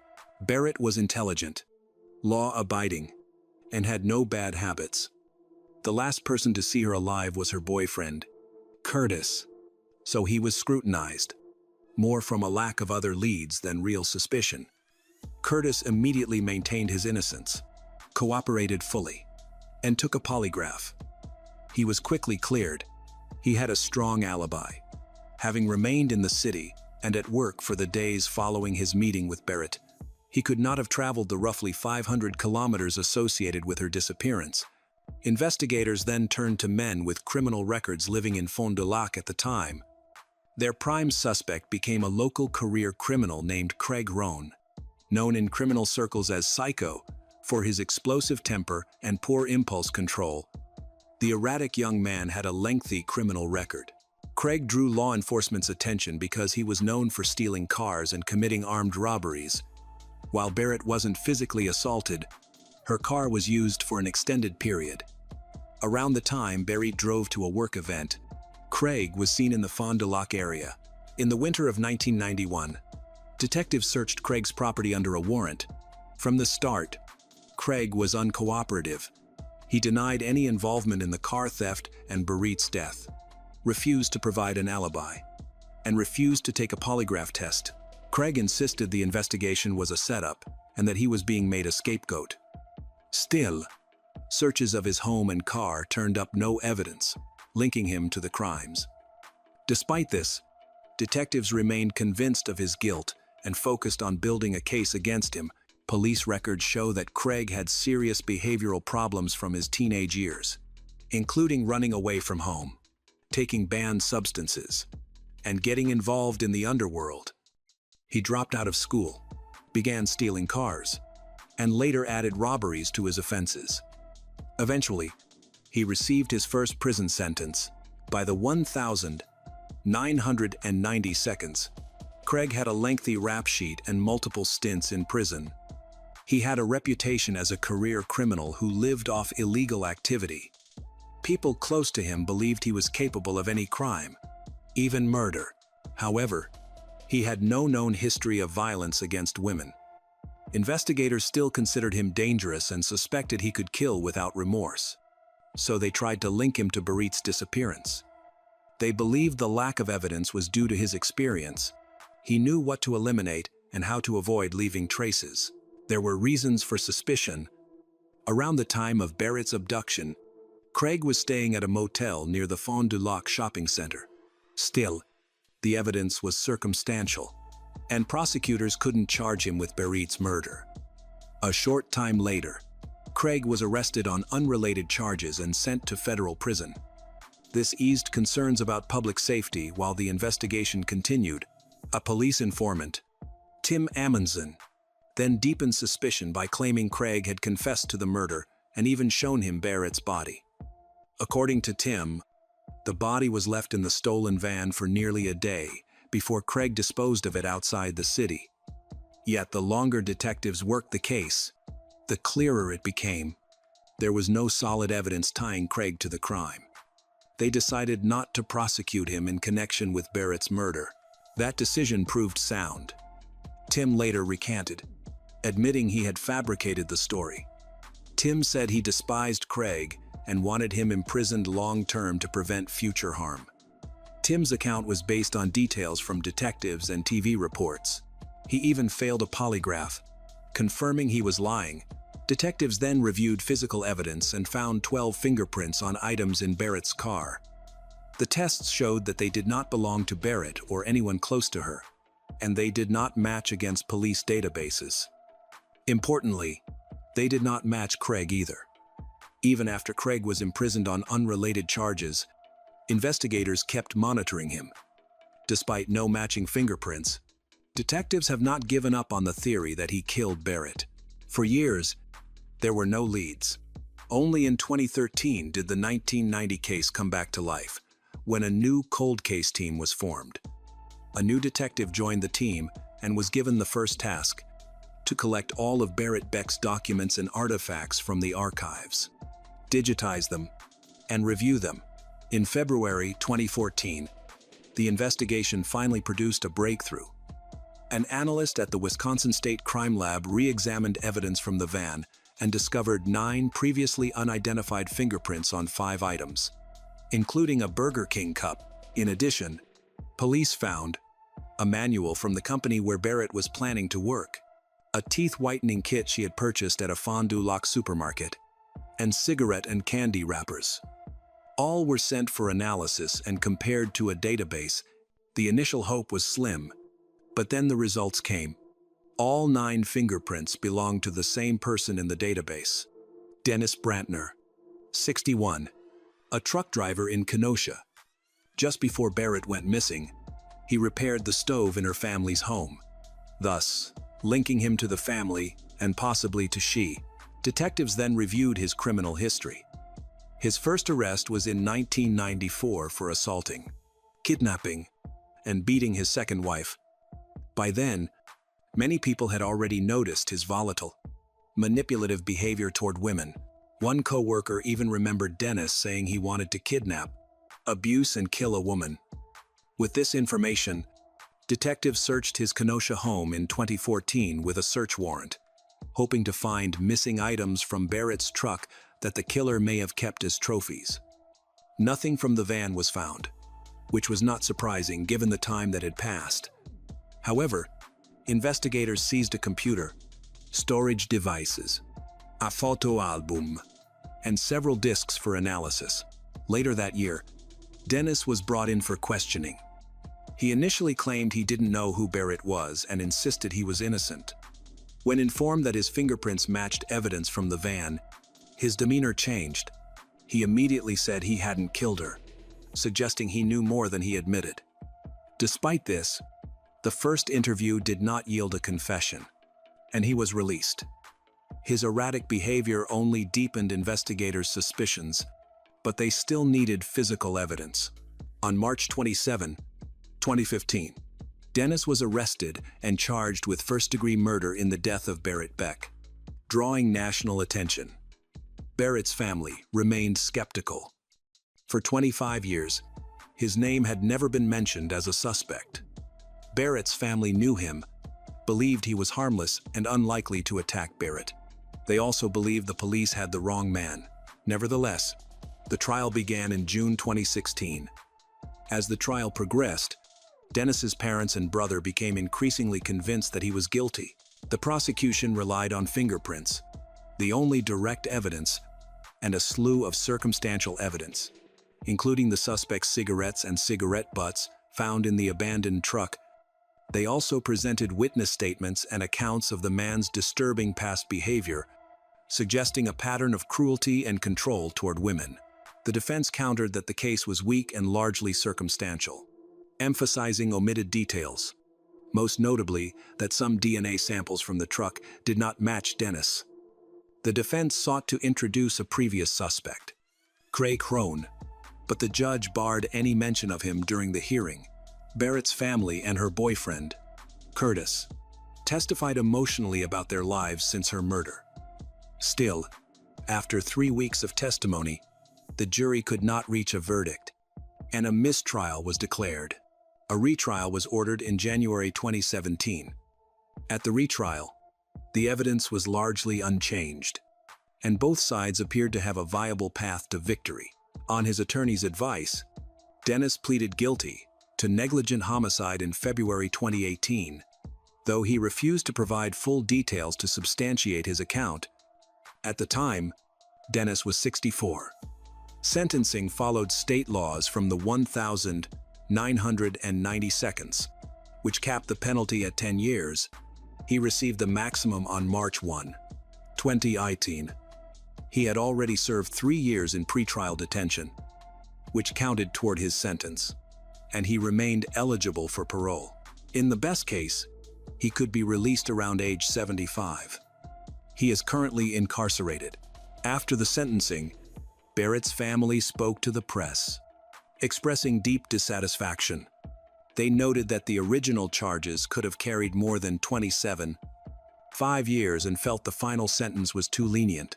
They said they had hoped this dangerous predator would spend the rest of his life in prison.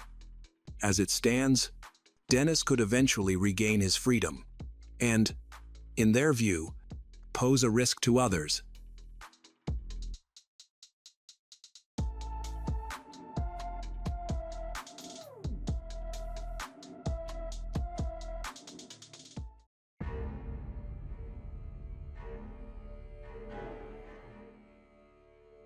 On March 24, 2013, Eliza Sherman followed her routine, arriving on time, doing exactly what she was supposed to do.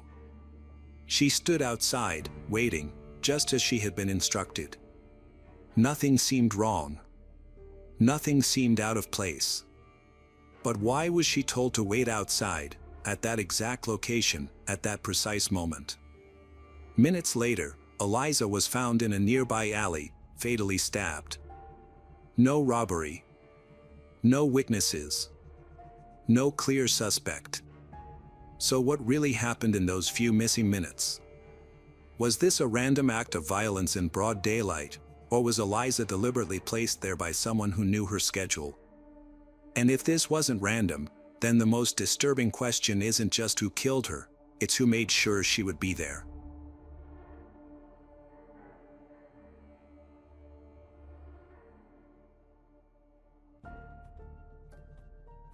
On March 24, 2013, Eliza Sherman, a 53-year-old registered nurse and mother of 4, went to the Erie View Plaza complex in downtown Cleveland. She had a 10:30 a.m. meeting with her divorce attorney, Gregory Moore. The meeting location was communicated to her via text message. Eliza was in the middle of a complicated divorce, and crucial decisions and a hearing were coming up. She never entered the building. Moore texted her that he was running late and told her to wait outside. Surveillance and digital evidence confirmed she waited near the building, checking her phone. Minutes later, at approximately 11 a.m., Eliza was found in a nearby alley on East 9th Street. She had been stabbed multiple times and was pronounced dead at the hospital shortly after. There was no sign of forced abduction or a prolonged struggle. The attack was quick, targeted, and brutal. Investigators believe Eliza was lured to the location under the guise of a legitimate appointment. The timing of her arrival, the delay, and the location itself suggest a planned attack. Why was she told to wait outside, making her vulnerable? This wasn't random, it implied planning, coordination, and knowledge of her schedule. Someone knew she would be standing there, and everything happened within a very short time frame. Eliza was a dedicated nurse known for her methodical and attentive nature.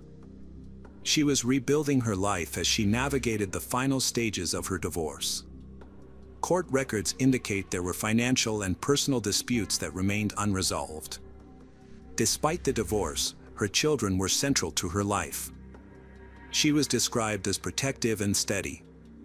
There were no reports of her expressing fear for her safety or any known threats against her. Her life was becoming increasingly complex with work, legal obligations, and communications with her attorney all converging. On March 24th, she followed her schedule precisely, arriving at the designated location at the correct time, a detail that would become crucial to the investigation. Investigators found no evidence of risky behavior or connections to criminal activity. The focus quickly shifted to those within her personal and legal circles. The key question wasn't just who attacked her, but who knew where she would be at that specific time. Eliza was at a turning point in her life, with legal issues and changing relationships. It seemed she was losing control. Then, something specific happened during this period of transition. Was Eliza simply unlucky, or did someone who knew her well plan her movements? The alley was small, practical, and easy to miss. It was located on East 9th Street, near a busy downtown area, but didn't seem dangerous. Delivery trucks used it, and people sometimes walked through it. During the day, it looked like any other part of the city. However, on the morning of March 24, 2013, it became the site of a violent crime. Around 11 a.m., Eliza Sherman was found there, seriously injured. Medical and police records show she had been stabbed more than 10 times. The stabs were focused and precise. Nothing was stolen, and there was no sign of a struggle. The attack appeared quick, targeted, and purposeful. She was still alive when she was found. Emergency services arrived quickly and took her to MetroHealth Medical Center. Despite their efforts, she died shortly after arriving.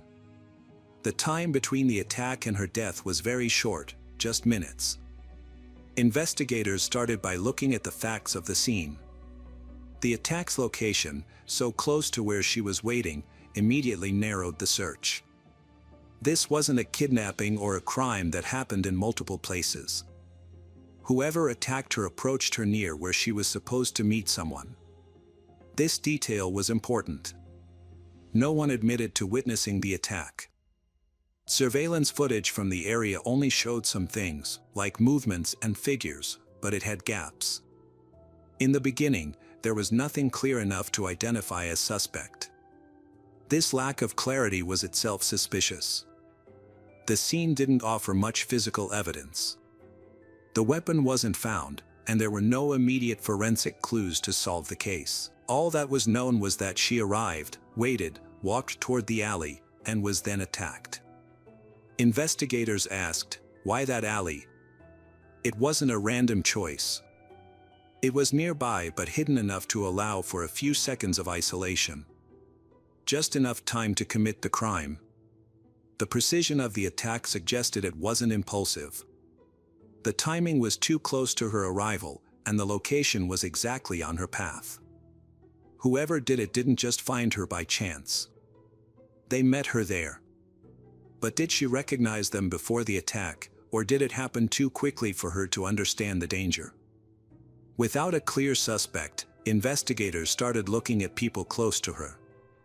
This is standard procedure.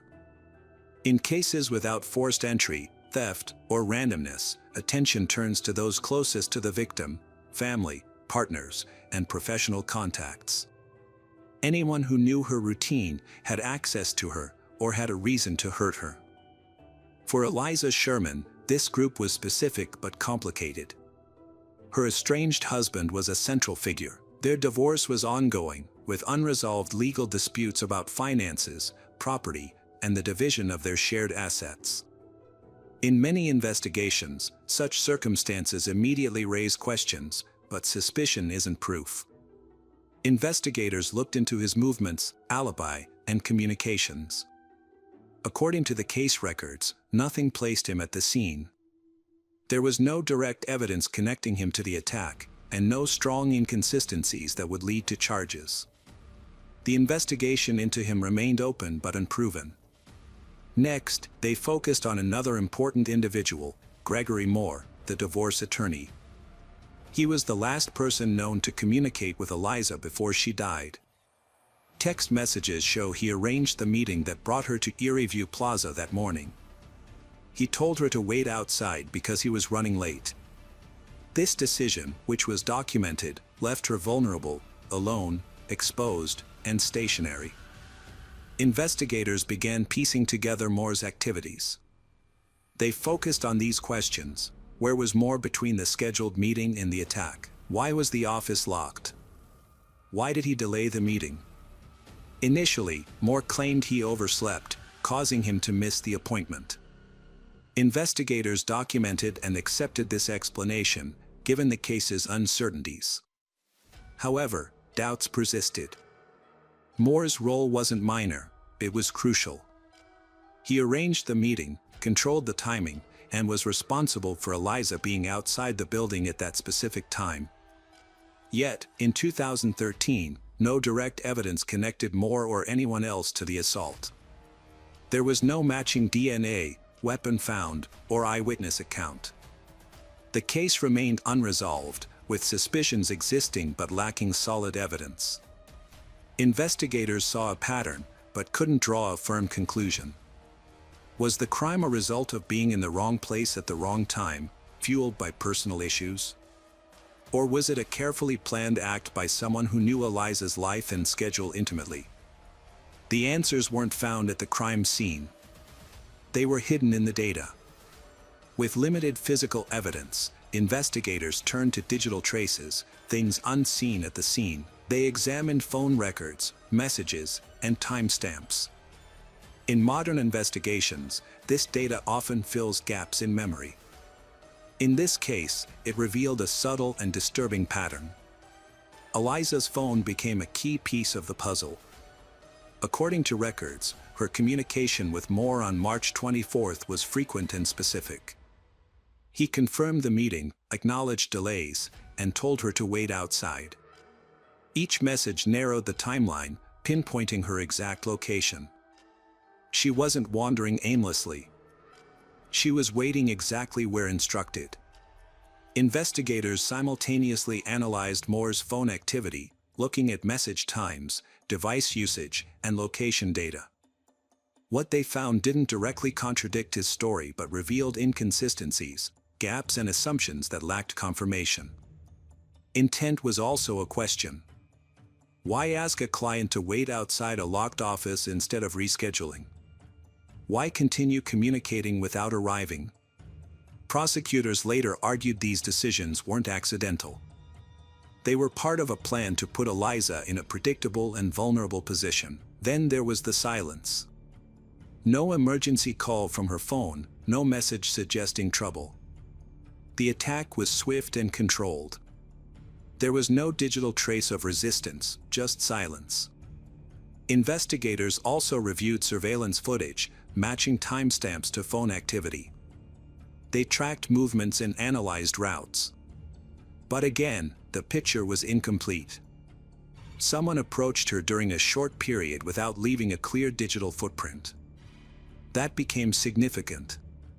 In a data-rich world, absence can indicate intent. The communication that led her there was documented, but the subsequent violence wasn't. This raised a critical question: was the attacker deliberately avoiding digital traces, or was their involvement hidden within them from the start? Time didn't provide answers. It only prolonged the uncertainty. In the months after March 2013, the investigation remained active but unresolved. Detectives followed leads, re-examined evidence, and interviewed people close to Eliza. However, no arrest was made, and no suspect was officially named. The case slowed down, not from lack of effort, but from lack of proof. The alley remained silent. Without a weapon, witness, or forensic evidence linking anyone to the crime, the case entered a difficult phase. It remained unsolved but never abandoned. For Eliza's family, the pain of her absence never faded. They persistently sought answers, making public appeals and cooperating with investigators. The constant uncertainty created its own kind of emotional burden. They believed, as they stated publicly over the years, that Eliza's case wasn't random and that someone knew what happened to her. Investigators shared this belief. However, belief isn't evidence. Over the years, new tools emerged, like advanced digital forensics and improved investigative techniques. Yet, the fundamental facts of the case remained the same: the timeline, the communications, and the unanswered question of who approached Eliza in her final moments. Gregory Moore remained in the background. He wasn't charged or publicly named as a suspect early on. His role as the last known person to contact Eliza remained in the file, but wasn't the main focus. His explanation wasn't challenged in court, and the investigation seemed to move past him, at least publicly. However, the case never felt completely resolved. The circumstances suggested a deliberate act due to the timing, location, and orchestration of that morning. These elements didn't diminish with time, they became more prominent. As the years passed, the case became a part of Cleveland's unsolved history, a reminder of how quickly a life can be disrupted and how answers can remain elusive. But cold cases can be re-examined. Sometimes, they simply wait. What happens when investigators revisit the same evidence, not with new facts, but with a fresh perspective on what was already there? For over a decade, the case remained unresolved. Then, it progressed. In 2024 to 2025, investigators and prosecutors in Cuyahoga County reopened the case with renewed focus. The evidence hadn't changed significantly, but its interpretation had. According to court documents and statements from prosecutors, attention returned to Gregory Moore, who had always been part of the timeline but never formally charged. This time, the focus was on the implications of the sequence of events, not just Moore's statements. Prosecutors began to reconstruct March 24, 2013, as a planned setup rather than a series of unconnected actions. The text messages, the delayed arrival, and the instruction for Eliza to wait outside a locked office all formed a pattern when viewed together. A pattern suggesting intent. According to the indictment, Moore was accused of creating the conditions that led to Eliza's death.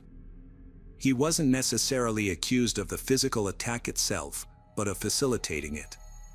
The prosecution argued that he used the scheduled meeting to place her in a predictable location at a precise time, making her a target. The motive, as stated in court documents, was related to the divorce case. Eliza's legal proceedings were nearing a crucial hearing. Her testimony and its outcome could have had professional repercussions. The state's theory was that delaying or disrupting the process might have been the goal. However, as with all such claims, motive alone wasn't sufficient. Investigators highlighted inconsistencies in Moore's original statements, gaps in his timeline, and questions about his whereabouts that morning. Over time, these details, once inconclusive, gained significance under renewed scrutiny. Then came the charge. In 2025, Gregory Moore was formally arrested and indicted for Eliza Sherman's murder. This announcement marked the first major progress in over a decade. For the family, it meant a shift from silence to hope. In this case, it was a turning point. However, an arrest isn't a conclusion. It's the start of a new phase that requires proof, challenges, and examination in a courtroom. After years of waiting, the story had changed. But had the truth finally emerged, or was this just one interpretation of a story that remained incomplete? The courtroom doesn't erase time, it measures it. More than a decade after Eliza Sherman went to downtown Cleveland for a routine legal meeting, her case entered its final and most critical stage. Gregory Moore's arrest transformed the investigation into a legal battle, where the narrative becomes an argument and evidence is tested under oath. The long-established facts were no longer enough on their own. They needed to be interpreted. The prosecution argued that the attack was planned, not random.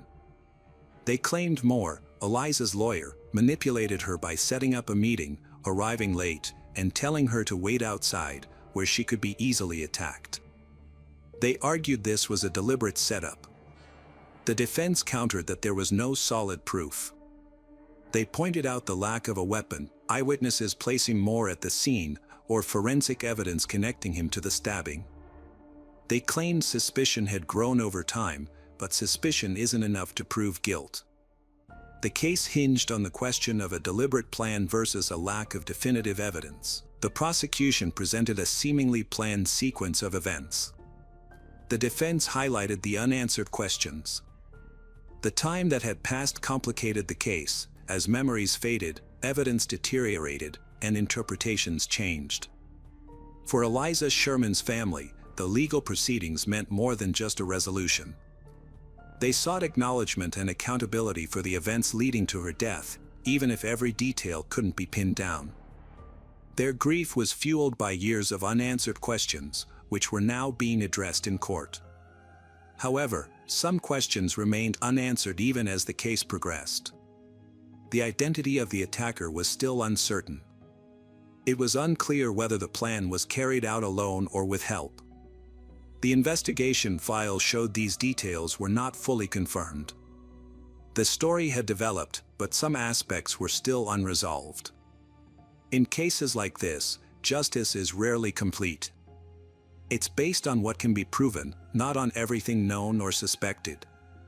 Eliza Sherman's story continues beyond her death, in the way the system responded, the delays, the relentless pursuit of justice, and the eventual focus on the evidence that was present from the start. Her life was cut short. Her case was delayed. The truth emerged gradually, under pressure, and over time. Ultimately, one question remains, not just about what happened, but about why it took so long to uncover the truth. If the evidence was always there, why did it take so many years to take action?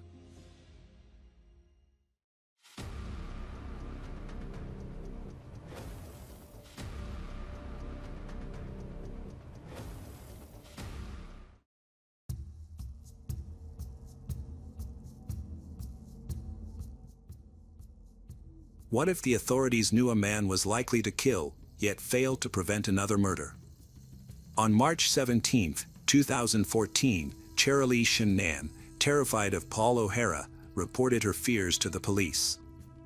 They visited her home, listened to her concerns, and made a record of her statement. It seemed like help had arrived just in the nick of time.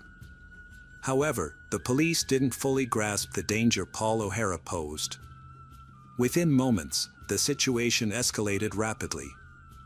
O'Hara forced his way into Cherilee's home, and violence erupted.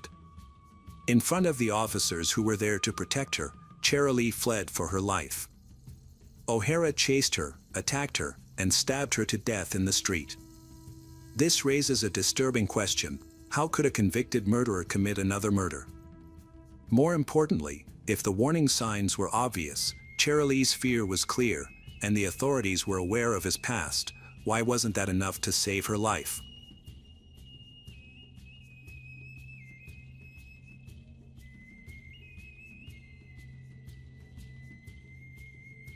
On March 17, 2014, Cherilee Shannan reported her fear of Paul O'Hara to the police at her home in Rawtenstall, Lancashire. She had been silent about the abuse until then. The investigation later showed she was explicitly afraid, not just uncertain or conflicted. This detail would prove significant. 2 officers arrived to take her statement, assess the danger, and document the situation. Initially, the scene seemed manageable. Cherilee was willing to speak, and the system appeared to be responding. However, tension simmered beneath the surface. Cherilee had visible injuries, including a reportedly fractured jaw from days earlier. The violence was real and recent, yet O'Hara was not in custody. This disconnect, between the known threat and actual protection, was not immediately apparent. Inside the house, time seemed to slow down. The officers asked questions and recorded details. They were unaware that O'Hara had a history of lethal violence. He had murdered a previous partner years before. This crucial information was missing from their immediate assessment. Suddenly, the calm was shattered. O'Hara arrived unexpectedly. He forced his way into the house while the police were still present, armed with a hammer. The situation instantly shifted from investigation to violence, with no warning or chance for negotiation. The officers were attacked, and control was lost. Cherilee fled into the street, instinctively seeking safety in a public space. But she was not safe there. O'Hara followed her, and the attack continued in plain sight. Witnesses later described the speed and chaos, feeling helpless to intervene. Then, the fatal act occurred. O'Hara repeatedly stabbed Cherilee. The attack ended in front of the responding officers, who were too late to prevent it. Silence fell. The scene was not just a crime scene, it raised a critical question that investigators would have to answer. How could a man with a proven history of deadly violence be in this situation again? Long before Cherilee Shannan voiced her fear, the system already knew Paul O'Hara. He was not an unknown danger. Court records showed he had been convicted in 1998 for the murder of Janine Waterworth, his 20-year-old partner. The murder was violent and sustained, not a momentary lapse of control. He was sentenced to life imprisonment, recognizing the serious threat he posed. That should have been the end of his freedom. But it wasn't. Years passed. Inside prison, O'Hara's behavior was monitored, recorded, and analyzed. Reports described him as manageable and sometimes cooperative. Like many long-term inmates, his risk was evaluated based not only on his past actions but also on his current behavior. Over time, the perception of his danger decreased. Eventually, he was released on license. The decision followed established procedures, risk assessments, probation supervision, and a structured reintegration plan. On paper, his return seemed controlled.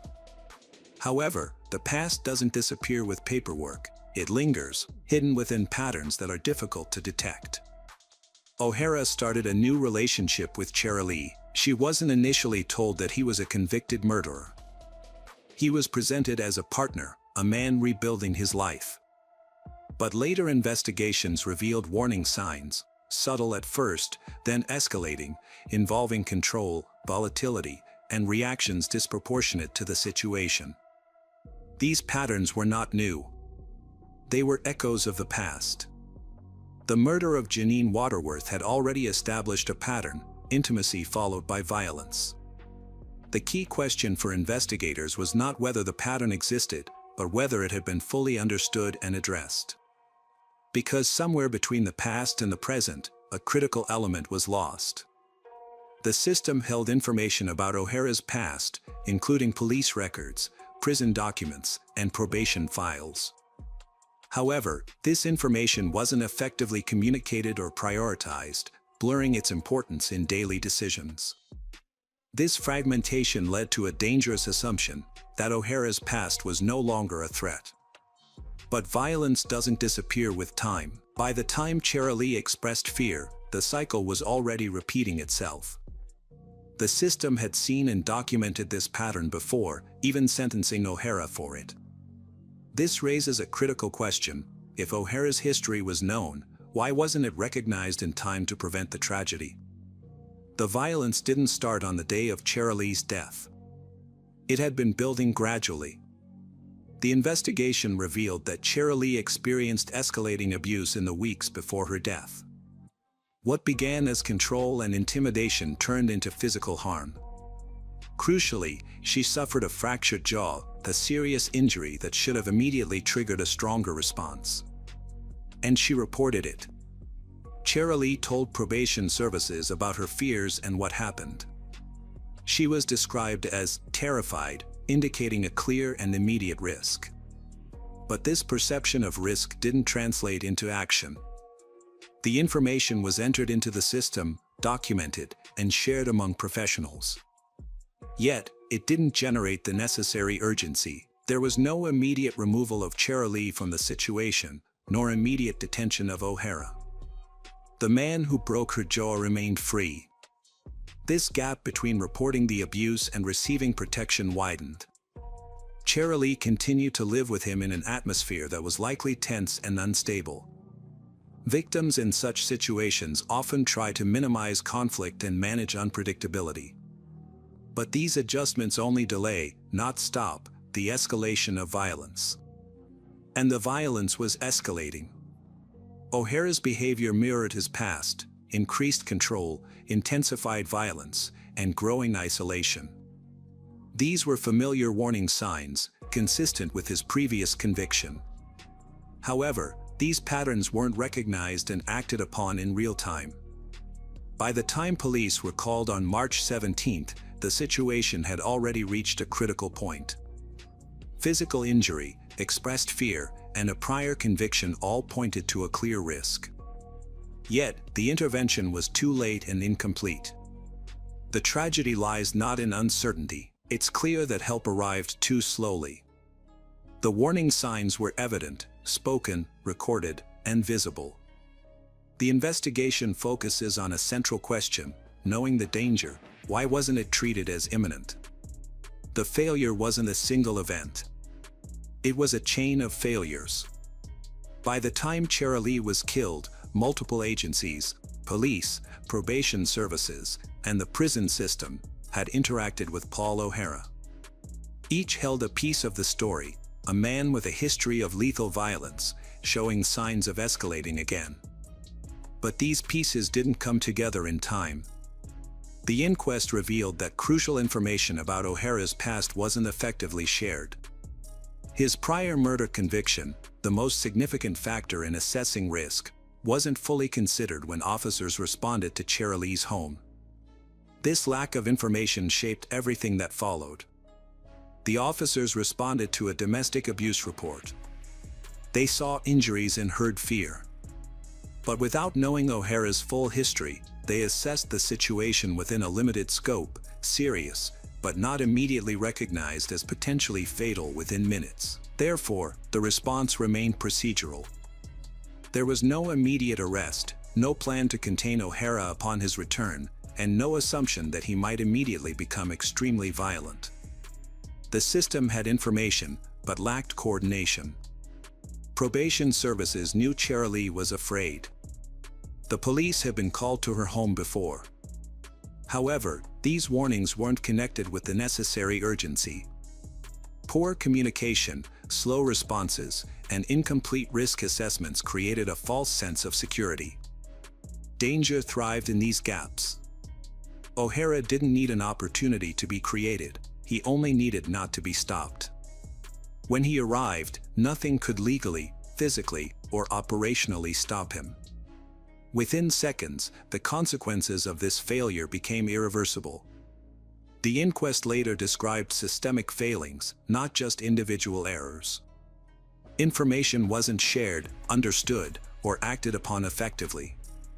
It wasn't a lack of information, but a failure to treat the existing information with the urgency it demanded. In hindsight, the situation feels heavy with inevitability. Not because the outcome was predetermined, but because the warning signs were clear. The investigation now focuses on the moment everything collapsed, when the system hesitated, and violence acted faster than response. What exactly happened in those final seconds? It happened in plain sight. Not in secret or isolation, but within reach of intervention. When Paul O'Hara forced his way into the house, the situation instantly changed from a controlled inquiry to an active threat. He was armed with a hammer. The officers inside had seconds to react, seconds that would determine everything. According to the investigation, O'Hara attacked the officers first. The attacks were sudden, direct, and disorienting. The officers' authority, their ability to protect, was immediately disrupted. Control was lost in those moments. And in that chaos, Cherilee moved. She ran. Out of the house and into the street. It was an instinctive decision, to move instead of staying still, to create distance. The environment changed, but the threat remained. O'Hara followed. Witnesses later described the scene as rapid, chaotic, and hard to follow in real time. What started inside the house spilled out into public view. There was no pause between pursuit and escalation. No hesitation. Then the weapon changed. The hammer was no longer the weapon of choice. A knife appeared, and the attack became fatal. He stabbed her repeatedly. Each movement was deliberate and sustained. The violence continued even after she stopped resisting, until there was no doubt about the outcome. Officers, recovering from the initial assault, moved to intervene. But the sequence had progressed too far, too quickly. By the time they regained control, Cherilee was critically injured. The street, moments earlier an ordinary residential area, became a crime scene. Silence followed, but not immediately. It arrived slowly, as shock set in and the reality of what had happened became undeniable. She died from her injuries. The presence of police wasn't enough. The response wasn't fast enough to match the threat. And the attack, carried out in the open, proved it was not unpredictable. It was direct, immediate, and unstoppable once it began. The investigation now shifts beyond prevention and into consequence. After the violence ended, how quickly did the system respond, and what did it do with the man who had done this before? The violence ended as suddenly as it began. In the immediate aftermath, there was no escape. Paul O'Hara didn't run away or disappear in the confusion. He remained at the scene, contained, surrounded, and quickly overpowered by officers who had just witnessed the attack. This wasn't a man who needed to be hunted down. He was already caught. Emergency services arrived. Cherilee Shannan was treated at the scene and then taken for urgent medical care. But her injuries were too severe. Despite their efforts, she died shortly after. The attempt to save her life only confirmed the loss. And with that, the case shifted from prevention to prosecution. O'Hara was arrested at the scene. There was no question of his involvement. The evidence was immediate, direct, and witnessed. Officers had seen the escalation and had been attacked themselves. There would be no need to reconstruct events. The crime had unfolded before them. But the clarity of the action doesn't lessen the weight of the context. As investigators officially started their work, O'Hara's past became a major focus. His previous murder conviction, once a minor detail, was now seen as crucial. It wasn't just history, it suggested a pattern of behavior. There were no complicated lies to disprove or missing timeframes to figure out. Instead, the focus was on documenting the evidence, filing charges, and legally defining the crime. The question wasn't who did it, but how was this allowed to happen again? He was charged with murder. The evidence was overwhelming: eyewitness accounts, police officer statements, and physical evidence from the crime scene. The case progressed smoothly, unlike many investigations. However, a deeper sense of unease lingered. This wasn't the first time the legal system had dealt with Paul O'Hara in connection with a deadly act. His arrest, while immediate, felt like a repeat occurrence, the second death linked to the same person. Therefore, as the legal process moved forward, the main question wasn't about his guilt. It was about acknowledging a pattern. Would the court treat this as an isolated incident or as a continuation of a pattern already established in his previous conviction? The court didn't need to look for uncertainty. It needed to address the repeated behavior. When Paul O'Hara was tried for Cherilee Shannan's murder, the facts were clear. The attack was witnessed, and the sequence of events was undisputed. No one questioned that he was the killer. But this trial involved more than just the evidence. It involved his history. O'Hara's previous conviction for Janine Waterworth's murder was presented not just as background information, but as crucial context. This wasn't a first offense or a one-time escalation. The prosecution argued it was a second act in a pattern of deadly violence against women he was close to. The courtroom atmosphere reflected the seriousness of the situation, controlled and focused. But underneath, there was a growing awareness that the system had encountered this man before, judged him capable of killing, and still allowed him to be free. Now, they were facing the consequences of that decision. Medical evidence confirmed the severity of the attack: multiple stab wounds and sustained force. The injuries matched the descriptions from witnesses and officers, an assault that continued even after she couldn't resist. This wasn't a brief loss of control, but prolonged violence. According to court records, the defense didn't dispute the basic facts. There was no other suspect, and no denial strong enough to break the chain of evidence.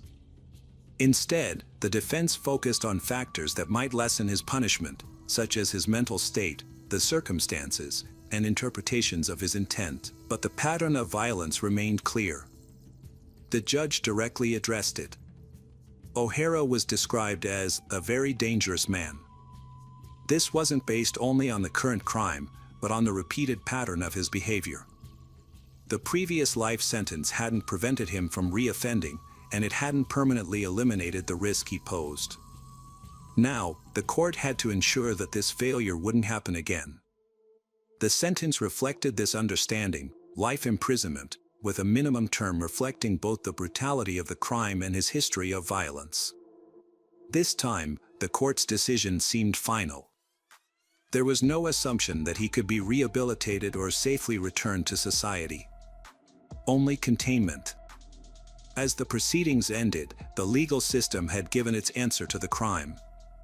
But outside the courtroom, a question remained that no sentence could fully resolve. If he was already known to be dangerous, why did it take another death for that to be treated as a permanent truth? After the sentence, the media attention faded. What remained was the void left by Cherylee Shinnan's death. For her family, the case didn't end with the verdict. It became a quiet, heavy burden, a life forever changed by a moment that should have been prevented. She had asked for help, reported her fears, and followed the advice given to victims. And yet, she still died. The inquest that followed focused on the systemic failures that led to the event, rather than the event itself, which was already understood. Reports analyzed breakdowns in communication between agencies, how risk was managed, and missed chances to take decisive action. The conclusion was based on factual findings: there were indeed failures. Specifically, information about Paul O'Hara's past was not fully shared or given enough importance. His previous murder conviction was not properly considered when making real-time decisions. The risk he posed, which had been documented and proven, was not treated with the necessary urgency. The system was aware of the risk. However, it did not act accordingly. This disconnect became the central issue after the case concluded. It highlighted not only a tragedy but also a warning about how incomplete information can lessen the sense of urgency, how procedures can delay action, and how patterns of violence can repeat if not fully recognized. Cases like this leave a feeling of quiet unease, rather than loud grief. This is because the outcome feels less like an unpredictable event and more like a failure to connect knowledge with appropriate action, and warnings with effective protection. Paul O'Hara will remain in prison. However, that is not the complete resolution. The more significant impact lies in the questions that remain for institutions, investigators, and anyone responsible for assessing risk. When someone has already demonstrated a capacity for violence, at what point does the system stop providing opportunities for repeat offenses? And how many warnings are required before they are finally treated as critical? The Paul O'Hara case does not simply end with justice being served. It ends with a lesson learned through the consequences of those failures.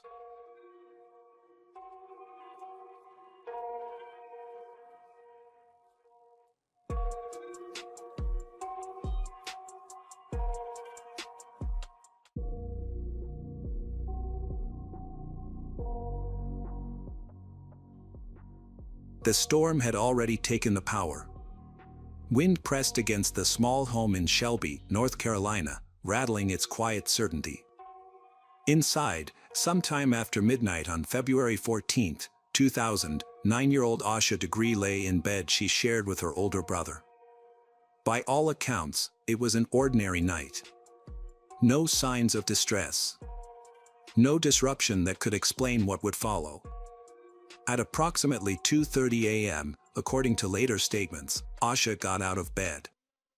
There was no forced entry. No evidence of struggle. According to the Cleveland County Sheriff's Office, the front door was quietly opened. Asha stepped outside into the dark, into cold rain.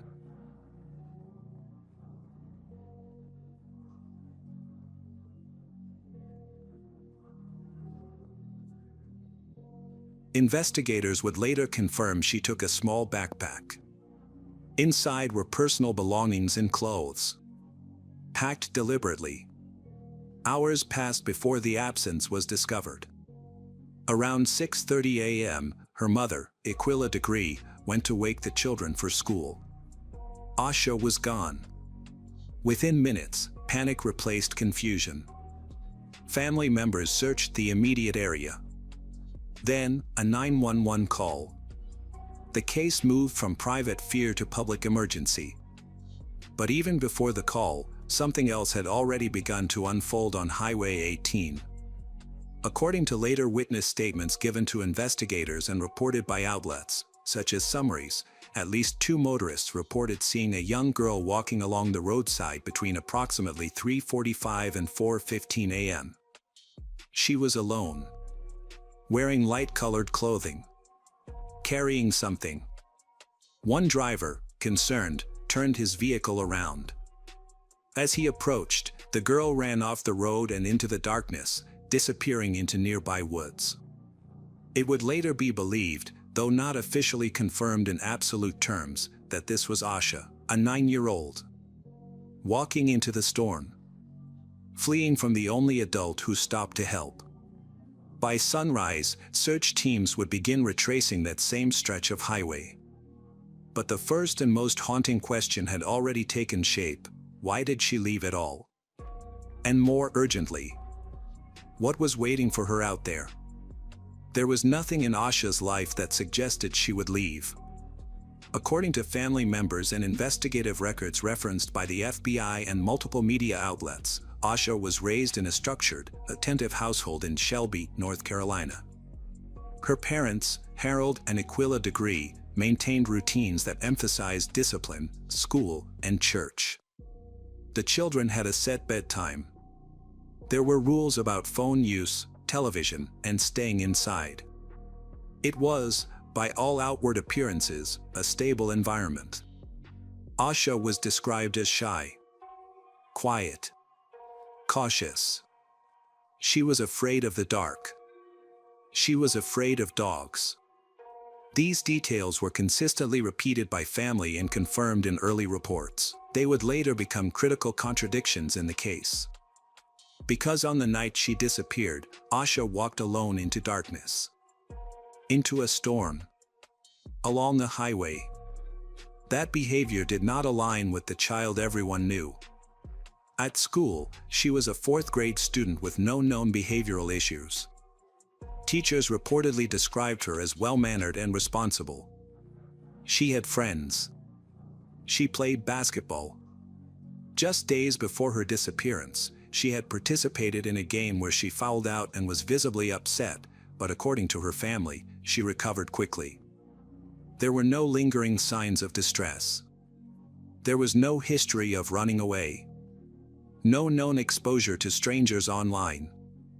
In 2000, internet access for children in that household was limited, if present at all, according to statements from investigators. No evidence has publicly confirmed grooming or external communication leading up to that night. Her routine on February 13th, the day before she vanished, followed a familiar pattern. Church, family time, school preparation. At some point that evening, there had been a brief power outage due to a storm. The family spent time together before going to bed. Nothing unusual was reported. No arguments. No disciplinary incidents. No emotional triggers that could clearly explain a decision to leave home in the middle of the night. And yet, sometime after 2:30 a.m., Asha packed a bag and walked out. Investigators would later consider the possibility that she left voluntarily, but under the influence, either internal or external. According to law enforcement statements over the years, the theory that she was meeting someone has never been ruled out, though it remains unproven. Because what troubled investigators most was not just that she left, it was how prepared she seemed to be. She took specific items, clothing, personal belongings, packed with intention. Not the impulsive act of a frightened child. But not entirely the plan of an adult either. The road was nearly empty. Highway 18 stretched through rural Cleveland County like a dark corridor, bordered by trees and open land. In the early hours of February 14, 2000, the storm had not yet passed. Rain fell steadily. Visibility was low. The kind of night where drivers slowed down, focused only on what their headlights could hold. According to investigative reports later cited by the FBI and regional media, the first sighting came sometime between 3:45 and 4 a.m.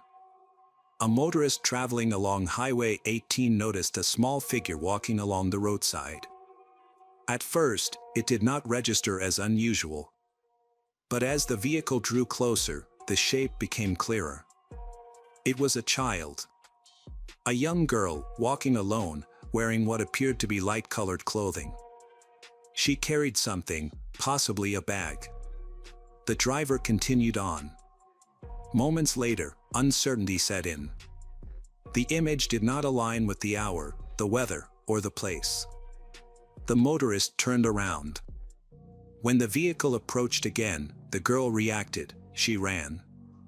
She left the roadside and moved quickly into the darkness, disappearing into a wooded area nearby. The driver, unsettled, did not pursue further. A second witness would later report a similar encounter.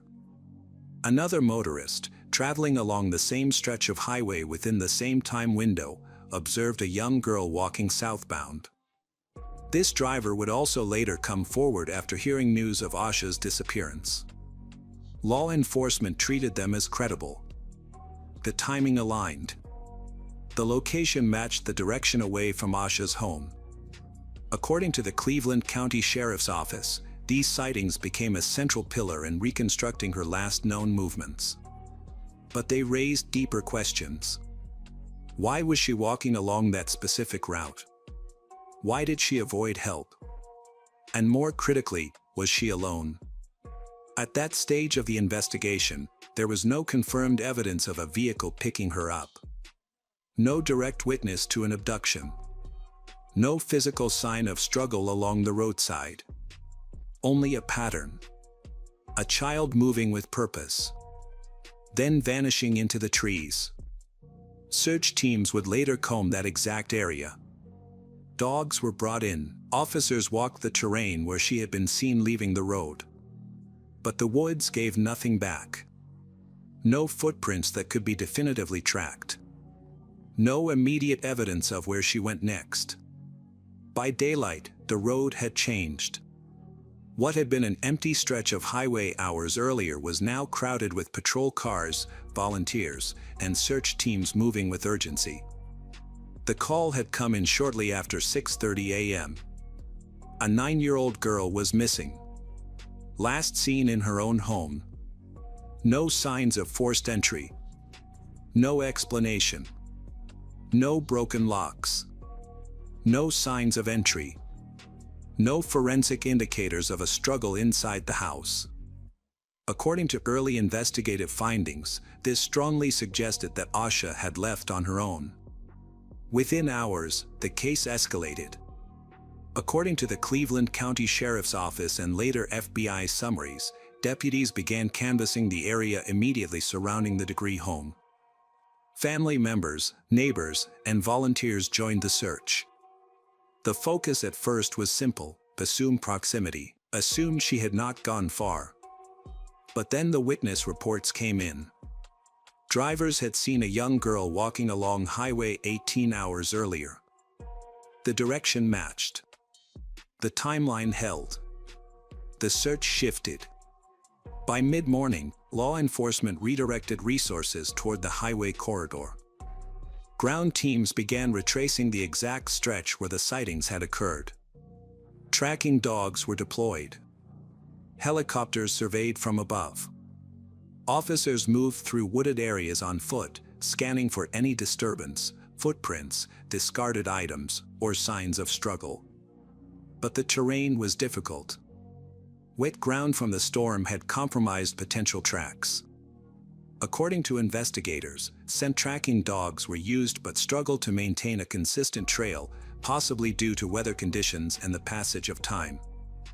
Attention, as is standard in missing child cases, briefly turned toward the immediate circle.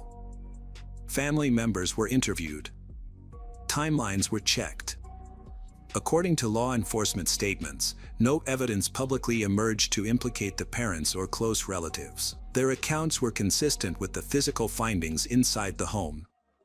Then, as search teams expanded beyond the highway and into nearby properties, something began to surface, small, almost insignificant at first. The first real break did not come from the highway. It came from a place no one expected, a tool shed. Several days into the search, as investigators expanded their radius beyond Highway 18, attention turned to a property along the same route where Asha had reportedly been seen. The location belonged to a local business, situated near the roadside, where one of the motorists had described seeing the young girl leave the pavement and run into the darkness. According to investigative reports later referenced by the FBI and regional media, search teams began examining outbuildings in the area. One of them, a small storage shed, stood slightly apart. Inside, the air was still, undisturbed at first glance. But as investigators looked closer, something felt out of place. Items had been moved, not significantly, not violently, but enough to suggest recent presence. Then came the details. Candy wrappers, a pencil, a hair bow. According to law enforcement statements, these items were later identified as consistent with belongings Asha had been carrying or wearing before her disappearance.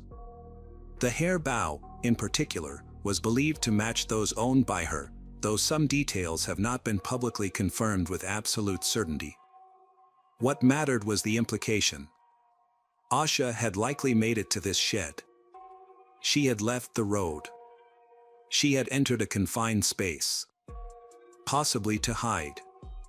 Possibly to rest. Possibly because she was afraid. She took shelter. But for how long? And what happened next? The shed did not provide signs of struggle. No confirmed blood evidence. No clear indication of forced removal. Just traces of presence, followed by absence.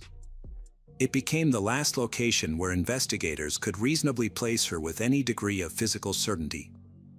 After that point, the case fractured again, no footprints leading a way that could be reliably tracked. No witnesses beyond the road. No confirmed timeline beyond the early morning hours. For over a year, the case stood still. No confirmed sightings. No suspect. No clear direction. The trail that had once stretched from a quiet home to a dark highway, then into a roadside shed, had dissolved into absence. Investigators continued to pursue leads, but none produced a definitive breakthrough. Then, in August 2001, more than 18 months after Asha Degree vanished, the case shifted again. This time, the evidence did not emerge near Highway 18. It surfaced miles away. According to the Cleveland County Sheriff's Office and widely reported, construction workers along Highway 18 North, near Morganton, uncovered something unusual while excavating land for a new development. Inside a black trash bag, double-wrapped, was a backpack. It had been hidden beneath the soil. When authorities were notified and the contents examined, the connection became immediate. The backpack was identified as belonging to Asha Degree. The distance was significant, approximately 26 miles from her home. Inside the backpack, investigators found personal items believed to have been packed by Asha the night she left. Clothing. Objects tied to her identity. Among the reported contents, though not all officially confirmed in full detail, was also a New Kids on the Block t-shirt and a book not linked to her household, suggesting possible external contact or influence. The condition of the bag raised further concern. According to investigators, this indicated awareness, an attempt to hide evidence rather than abandon it. The discovery reframed the entire case. Until that point, the possibility of voluntary movement, however unlikely, remained part of the discussion. But a buried backpack, wrapped and transported miles away, pointed strongly toward third-party involvement. An abduction. Or at minimum, post-disappearance interference. The timeline, however, remained fractured. There was still no confirmed moment of contact. No witness to a vehicle. No forensic link publicly tying the backpack to a specific individual. The case had changed. After the discovery of the buried backpack, investigators no longer treated Asha Degree's disappearance as a mystery of intent, but as a probable crime involving another person. The focus shifted from why she left to who she encountered after she did. And yet, even with that shift, the path forward remained uncertain. According to statements from the Cleveland County Sheriff's Office and later FBI involvement, hundreds of leads were processed in the months and years following the discovery. Tips came from across the state, and eventually, across the country. Some were based on memory. Others are on speculation. Many led nowhere. But a few stood out. One of the most discussed leads involved a vehicle.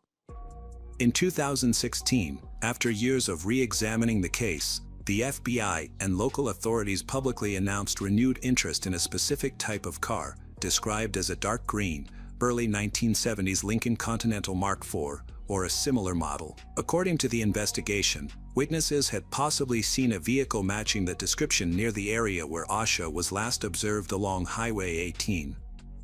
The detail was not new, but the emphasis was. Authorities believed the vehicle could be connected to her disappearance. However, no suspect was publicly identified in connection with that vehicle. No arrest followed.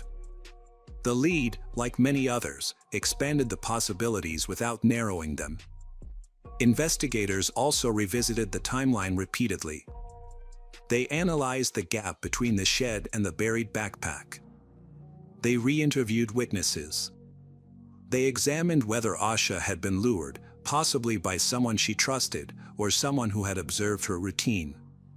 According to official statements, the theory that she was meeting someone has remained under consideration, though never confirmed. There was no verified evidence of communication. No letters. No phone records indicating contact. Despite the scale of the investigation, no forensic evidence has been publicly disclosed linking any individual to Asha's disappearance. No DNA match. No confession. No direct witness to an abduction. The case moved forward in fragments. Each new lead raised hope, then collapsed under scrutiny. Each theory offered structure, then dissolved under a lack of proof. And over time, the investigation entered a different phase. Not closed, but suspended between knowledge and absence. Because even after years of work, one fact remained unchanged: there was still no definitive answer to what happened after Asha left that shed. And without that moment, the truth remained just out of reach. Years passed, but the case of Asha Degree never moved into the past. It remained active, revisited, reanalyzed, and, at times, quietly reawakened. According to the FBI and the Cleveland County Sheriff's Office, the investigation has never been closed. It exists in a state of persistence, waiting for something, one detail, one memory, one mistake, to shift the balance.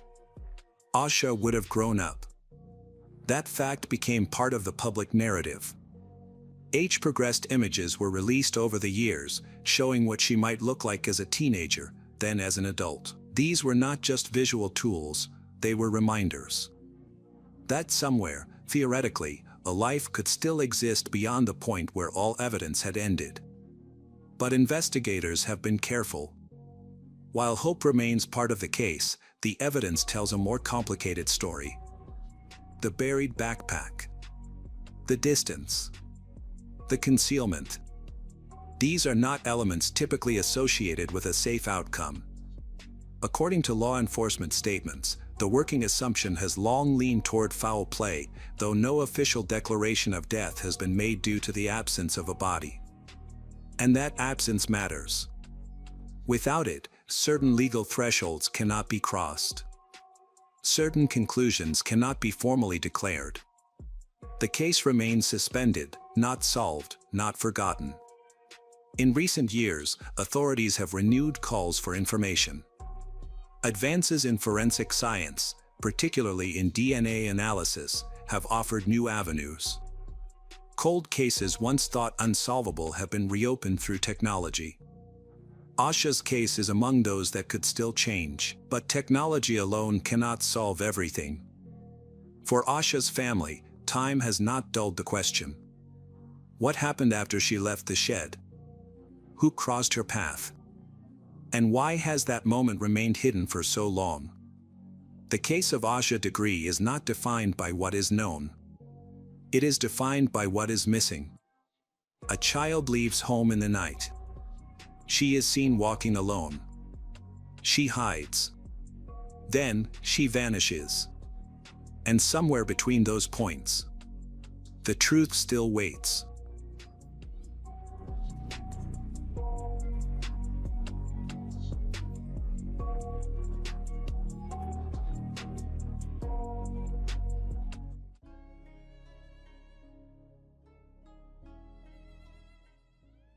Hello everyone, today we will learn about another case. The case of Emily Godest. On the evening of November 9, 2007, Johan and Emily were driving on a small country road in Châtenay, France. It was a typical trip for them until he noticed a large dark object suddenly darting across the road. He reacted, but he wasn't quick enough. The car skidded into a ditch and crashed into a tree. After the collision, Johan tried to help his girlfriend, Emily.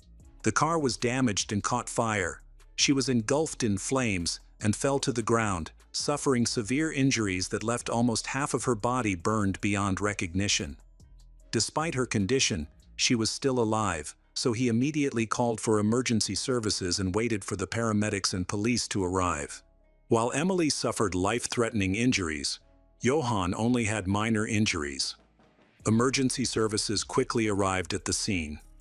Emily was a history student with dreams of becoming a teacher. She was known for her bright and sociable personality, and she came from a wealthy family with 3 brothers and 1 sister. Her father often indulged her every wish. At midnight, Emily's father was informed about the accident involving her. He rushed to the hospital, where he found her in critical condition and on life support. The fire had severely burned her. The medical staff had to cut away her clothing in pieces, and the doctors could not predict her chances of survival. In conversation with the police, Johan quickly described the incident. He explained that they was on her way to a party in a nearby town that evening. He seeing a dark figure that looked like a wild boar suddenly run into the headlights, causing the accident. After their car crashed into a tree, he lost consciousness briefly and felt disoriented. When he regained awareness, he saw flames rising from the girl's head and spreading to her back. She was focused on escaping from the vehicle and did not notice him. When Johan ran out of the car to assist her, he found that she had already gotten outside. Meanwhile, the fire seemed to grow stronger. He grabbed a nearby bottle of water to try to extinguish the flames, but it was ineffective. Next, he tried using a fire extinguisher from the trunk, but it did not work. Johan took off his jacket and used it to smother the flames on Emily. In the end, he was able to put out the fire by covering her with his body to cut off the oxygen supply. Johan's explanation seemed credible, and the police found evidence at the accident site that looked like clumps of earth disturbed by an animal. It's likely that the headlights startled a wild boar, which attempted to cross the road and caused the accident. Nearby the burned vehicle, officers found a fire extinguisher with a broken nozzle, which accounted for its failure to work, supporting Johan's claims. However, it was still unclear why the fire started inside the vehicle. Although the accident was severe enough to ignite a fire, the fuel tank was unharmed, indicating that fuel couldn't have caused the fire, and the wiring appeared intact, making it unlikely that an electrical spark ignited it. There was a reason for what happened. Johan explained that earlier that day, he and his girlfriend had bought medical alcohol for cleaning and refueling equipment in the garage. He planned to clean the car's interior before selling it. He worked in a printing house where he regularly handled various chemicals. To avoid mistakes, he had developed a habit of checking the contents of chemical containers by opening them and smelling them. He believed that if the bottles had not been sealed properly, the liquids could have spilled during the accident and ignited. Before the crash, Johann noticed something glowing in his girlfriend's hands, which he thought might have been a lighter or a cell phone, but he wasn't sure. He believed that this glow could have ignited the spilled liquids. He considered the tragedy a result of unfortunate circumstances and insisted it was an accident. However, his girlfriend was still in intensive care, and the police felt it was unfair to attribute such serious damage solely to chance. As a result, detectives decided to investigate Johann further to see if he had any criminal history or tendencies toward violence. Suspecting there might have been some malicious intent in his actions, Johann was a 22-year-old worker at a printing house in Gonesse, France. He was known for being polite, conscientious, and always willing to help others. Friends and family regarded him as a model son and a dependable friend. At the time of the tragic events, he had been in a relationship with Emily for about 4 years. They had met when she was 16 and just starting her senior year of high school, while he was 2 years older. From the start, they had ambitious plans for their future, discussing the possibility of starting a family and having children. However, they were in no rush. Their plan was to first complete their education, secure good jobs, find a place to live, and only then consider starting a family. Their loved ones supported these goals, and despite their youth, they had a serious outlook on life. During college, they spent a lot of time together, often staying overnight at each other's homes. A few months before the accident, they got engaged, and Johann gave Emily a ring. They intended to move in together, and everything seemed to indicate that he was the perfect partner. The police decided to wait until dawn to investigate the scene more thoroughly. As the sun rose, the officers began to examine the area and question Johann's account of the accident. Although it was indeed an accident, they found no evidence of braking, suggesting that he may have crashed into the tree without slowing down. They suggested that the car had approached at a low speed and crashed into the tree on the passenger side, which likely explains why the driver did not incur serious injuries. The idea of wild boar tracks was deemed less credible. In daylight, the roadside was full of debris, and it was possible that the car's headlights had created confusion about the objects present. However, it appeared more like a staged incident. Experts who examined the car for flammable substances found that the fire did not start from underneath the vehicle. The lower area of the car near the driver's and passenger's feet did not sustain the damage expected in that situation. Johann claimed that alcohol or white spirit might have spilled, igniting the flames. Emily suffered the most severe burns on her head and back, suggesting that the fire started from above her seat rather than from below. In contrast, her legs were nearly untouched, which contradicted Johann's statements and raised concerns for the police. Forensic analysis of Emily's clothing revealed that it was nearly saturated with alcohol or a similar flammable liquid. This suggested that the fire did not originate from the cabin. Rather, it appeared that Emily had been doused with a flammable substance. This raised questions about how she could have been covered in medical alcohol or white spirit, while her boyfriend remained completely clean. Johann had no injuries at all, which deepened the mystery. It seems possible that an incident occurred that only affected Emily. If she had accidentally spilled a bottle of medical alcohol, Johann would likely have sustained burns or injuries from the fire.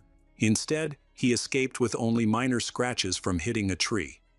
Emily remained in critical condition, and the police believed that a deliberate crime was the most plausible explanation. Evidence suggested that the incident was staged. Emily had likely been intentionally doused with a medical alcohol and set on fire. The only remaining question was the motive behind it. However, these were merely assumptions that required further investigation.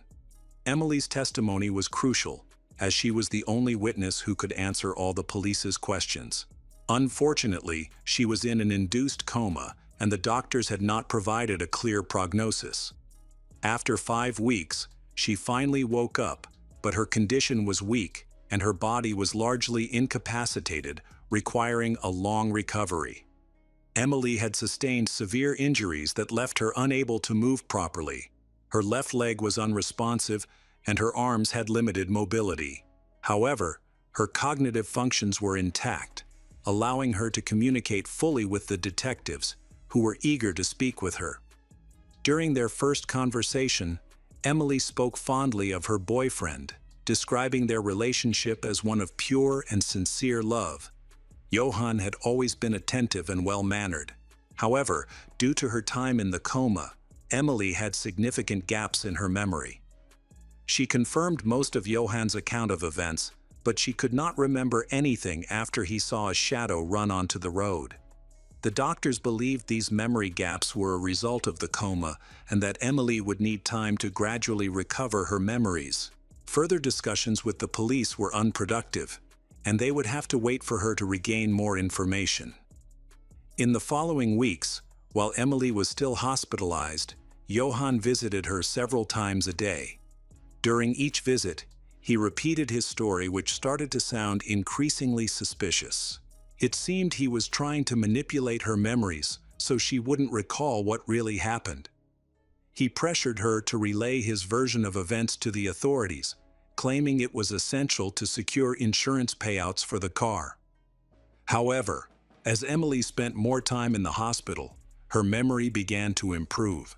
She started to notice inconsistencies in her boyfriend's account, especially rejecting the idea that an animal had been on the road.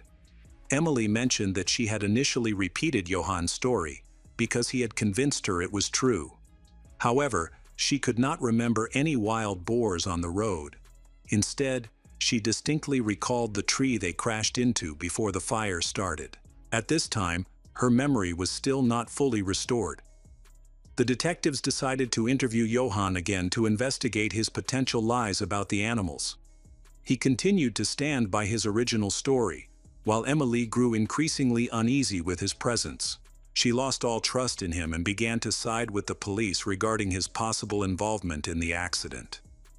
In June 2008, Johann chose to end his engagement with his fiancée, who was still in the hospital and unable to care for herself.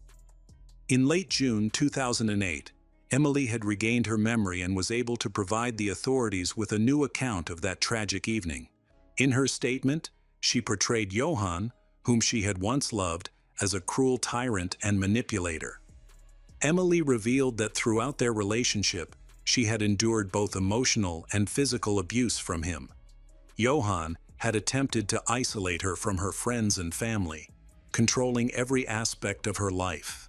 She felt trapped and was afraid to leave him, fearing he would retaliate. It was a vicious cycle that needed to be broken. Just before that evening, she and Johann were driving together when another argument broke out. The girl tried to express her feelings, which only fueled her boyfriend's anger.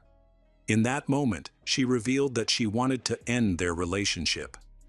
Johann, filled with rage, began to speed up the car. The speedometer climbed past 130 kilometers per hour, and Emily became frightened, begging him to slow down. She remembered this moment with terror, realizing she was genuinely worried for her safety. Although Emily eventually calmed Johann down and he reduced his speed, she was left with a lingering fear that if she attempted to break up with him, he might react violently. Emily felt that their once beautiful love story had turned into a nightmare of manipulation. Unsure of what to do for a long time, she eventually met another young man. They had secret meetings, and she began to gather her thoughts to prepare for a calm breakup with Johann. Emily recalled that on the evening of the tragedy, she needed to attend a reunion with her high school friends in Goussainville. Although she wanted to go to the party alone, Johann insisted on accompanying her. As they drove toward the city, Johann missed the first exit from the highway and then the second. Emily realized he wasn't taking her to the friends' meeting. He might have suspected her of meeting someone else. Instead, he was heading to his hometown. Emily didn't want to go with him and began to protest. This was the same road where Johann had scared her by speeding just before these events. Now, he was doing it again. Emily saw the tree he was heading toward at high speed, and he didn't even try to brake. She understood that a collision was unavoidable, and it indeed occurred. Fortunately, both of them survived the car accident. Emily attempted to escape from him but struggled to open the passenger door. When she finally managed to get it open, she was unexpectedly engulfed in flames. Confused and in excruciating pain, she tried to extinguish the fire but collapsed to the ground. Suddenly, she felt pressure on her face. Emily told the detective that she saw Johann trying to strangle her with his leather jacket, which contradicted his claim that he was attempting to put out the fire. This led to the suggestion that Johann was trying to kill his fiancée. Ultimately, Emily lost consciousness and woke up in a hospital bed several weeks later. After recalling these events, she filed a report for attempted murder. Although Emily's family portrayed Johann positively, her concerns about him began to surface. Detectives interviewed Eloise, a co-worker of Emily's at the cash register. Eloise recalled that Johann exhibited erratic behavior. He called Emily daily, sometimes multiple times an hour, and frequently stalked her. He would become very upset if she didn't answer right away. Since Emily was busy at work, she couldn't always talk on the phone, but Johann disregarded this. His jealousy was intense. If Emily missed his calls, he would often show up at the supermarket and cause a scene, suspecting her of infidelity.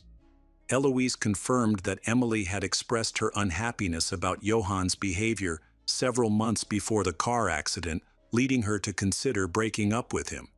To gather more evidence, the police checked Johann's mobile phone and found that it had been at the Goussainville station one day before the incident. Emily traveled to this station daily for classes at a nearby school, close to where her new boyfriend lived. They often met during her commutes to and from college. It was revealed that Johann had witnessed another encounter between Emily and her new boyfriend, during which she had kissed him. This incident likely fueled Johann's jealousy and manipulation, which may have contributed to his decision to confront Emily. At this time, investigators found a motive that prompted Johann to take action. The key questions were how the fire started. It seems Johann did not plan to kill himself along with Emily. Instead, he intended to make it look like an accident, with the fire aimed at harming her. When he realized that Emily had not suffered serious injuries from the crash and that her burns were not life-threatening, he opted to strangle her with his leather jacket. Emily lost consciousness, and Johann mistakenly believed he had succeeded, so he called emergency services. However, he did not anticipate that Emily would survive and regain consciousness. Despite this, the investigators still lacked sufficient evidence to file charges, leading the police to conduct a more thorough investigation. During this time, the burned car was at the junkyard, where an expert in flammable materials and fire safety was summoned. After a brief search, they found a plastic bottle with alcohol residue under the driver's seat. The expert indicated that this was evidence of the fuel that Johann used to set Emily on fire. At the time, Emily was desperately trying to escape through the door and did not notice what Johann was doing. He took advantage of her distraction and confusion. After pouring the alcohol on Emily's dress, he casually placed the bottle by his feet near the driver's seat. Authorities found this sequence of events much more believable than Johann's account. They now had the murder weapon, a regular plastic bottle containing a highly flammable substance. On January 7, 2009, Johann was arrested and taken into custody. Despite the detectives' repeated efforts to get him to confess, he stuck to his story. He asserted that he had no mental health issues or addictions, nor did he have tendencies toward end his life or cruelty. Claims that were corroborated by several witnesses who knew him and Emily. Johann acknowledged that he felt jealous but denied the accusations that he had tormented Emily for months. He believed she was trying to take revenge for their breakup. Johann confirmed that he had been at the Goussainville station, but stated that he did not see Emily meeting or kissing other guys. He was there not to stalk her but to give her a ride to school when he could. Johann maintained that if he had seen her kissing someone else, he would have confronted her immediately, making a breakup unavoidable. He remained loyal to Emily until the very end, and was committed to the dream of having a complete family with her. The reason Johann passed the turn several times and ended up on a remote stretch of road away from Goussainville was a common habit.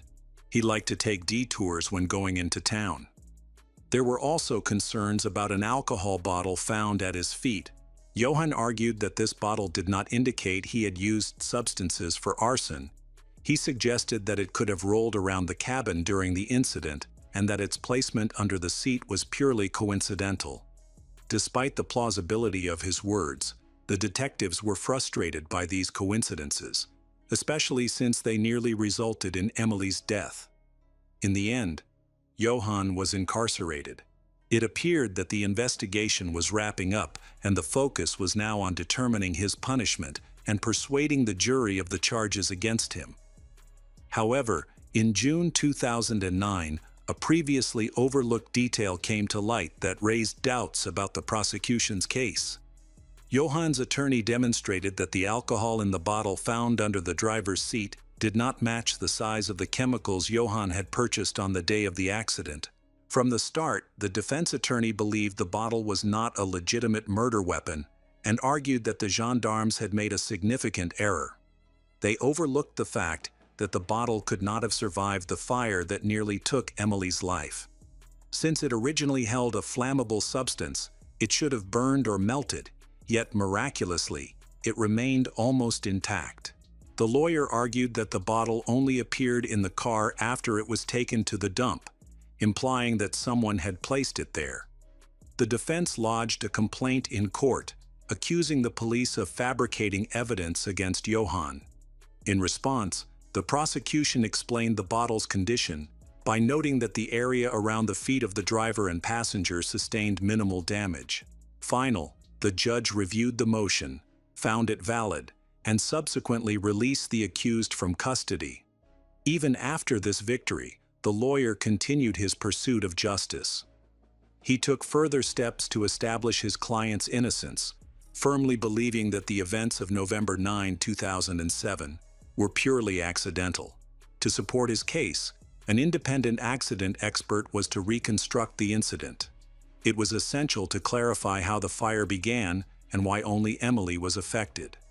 According to the expert, the bottle of technical alcohol was indeed in the rear seat, as Johann had stated, and the victim must have had the container propelled forward due to the impact speed with the dashboard. The bottle likely ricocheted, and if the cap was not securely fastened, the alcohol would have splattered on the driver or passenger. Emily was simply unfortunate. The bottle moved toward her, dousing her in alcohol, and in her confusion, she did not realize what had happened before catching fire. The reconstructed path of the bottle matched exactly with the most severely burned areas on the girl's body, particularly her back and the back of her head, aligning with the expert's findings. Additionally, that part of the road was poorly lit, which meant that in the dark, the driver might have confused any random object on the roadside for an animal due to the headlights. There were several large objects scattered around, making the theory of an accident seem plausible. Moreover, since the passenger was positioned at a different angle, she might not have noticed the fleeting shadow that Johann thought was a wild boar. The only element that didn't fit this scenario was the source of the fire that ignited the alcohol. However, the independent expert had a reasonable explanation for this. He suggested that the spark could have been caused by a combination of factors. For example, static electricity might have built up on one of Emily's belongings, like her mobile phone, and discharged when she opened the vehicle door. By mid-January 2017, 10 years had passed, and the legal disputes were still ongoing. The prosecution's evidence was not strong enough to prove that Johann's actions were intentional. Meanwhile, the explanations involving multiple coincidences also lacked credibility, leaving the case unresolved. A standoff developed between the prosecution and the defense.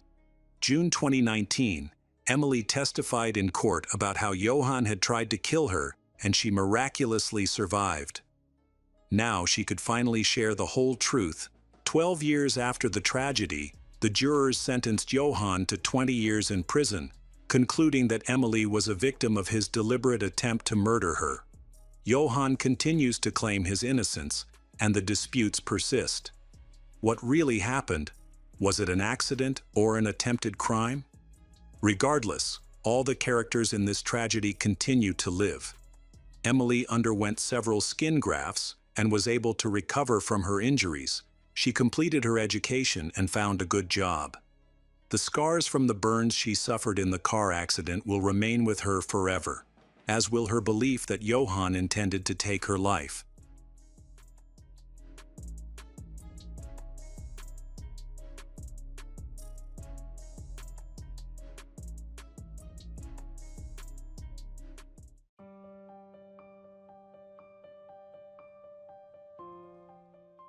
Hi everyone, thanks for returning. Let's unravel another horrible case.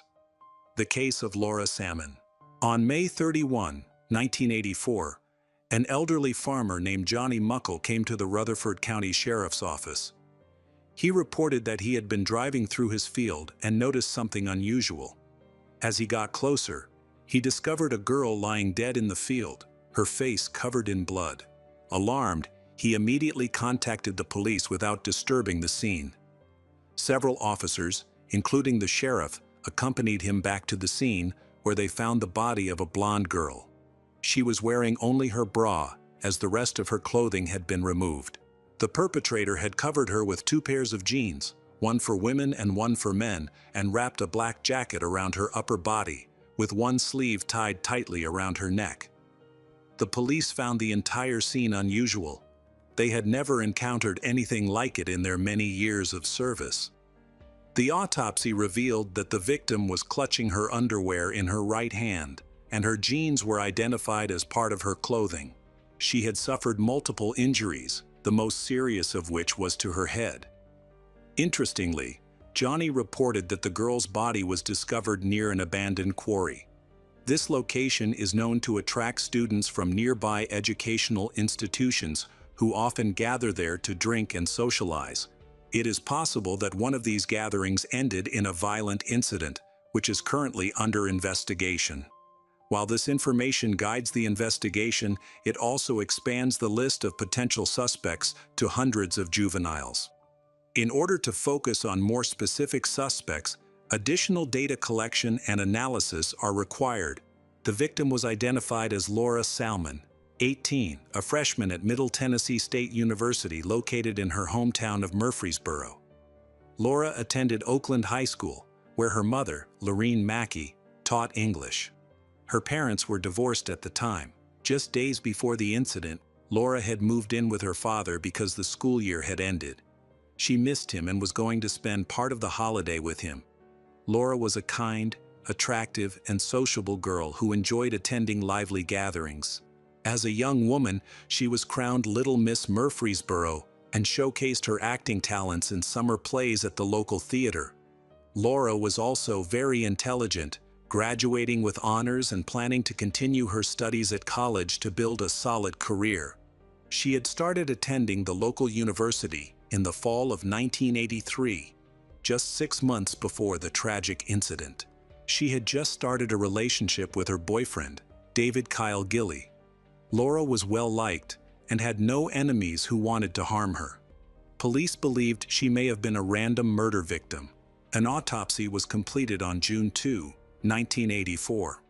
The forensic expert found at least 2 blunt force injuries to her head, likely caused by a rock or similar object. These blows resulted in brain damage. Laura suffered fatal head injuries from the repeated attacks. She lost consciousness and died within 10 minutes, and even immediate medical attention could not save her. Initially, there were concerns about the possibility that Laura had been abused, but the forensic results found no signs of this. However, the expert pointed out that Laura had been consensual in her intimate relations within 24 to 48 hours before the incident. It is believed that she may have had a boyfriend. It is possible the attacker staged the crime scene to mislead the police, Forensic teams collected samples from the clothing covering her body for further analysis. Additionally, tire tracks found in the area could belong to either Laura's car or the attacker's car, prompting the police to examine Laura's vehicle. One of the officers knew Laura. She worked as a cashier at a grocery store he frequented after work. He recognized her car and decided to check the store's parking lot.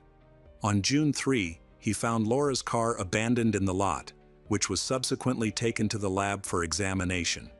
When the forensic team examined the interior, they found no fingerprints, not even Laura's. This was unusual, indicating that the car may have been thoroughly cleaned, possibly by the perpetrator. However, they did find dirt in the wheel wells and some hairs of unknown origin under the floor mat. These samples were collected for analysis.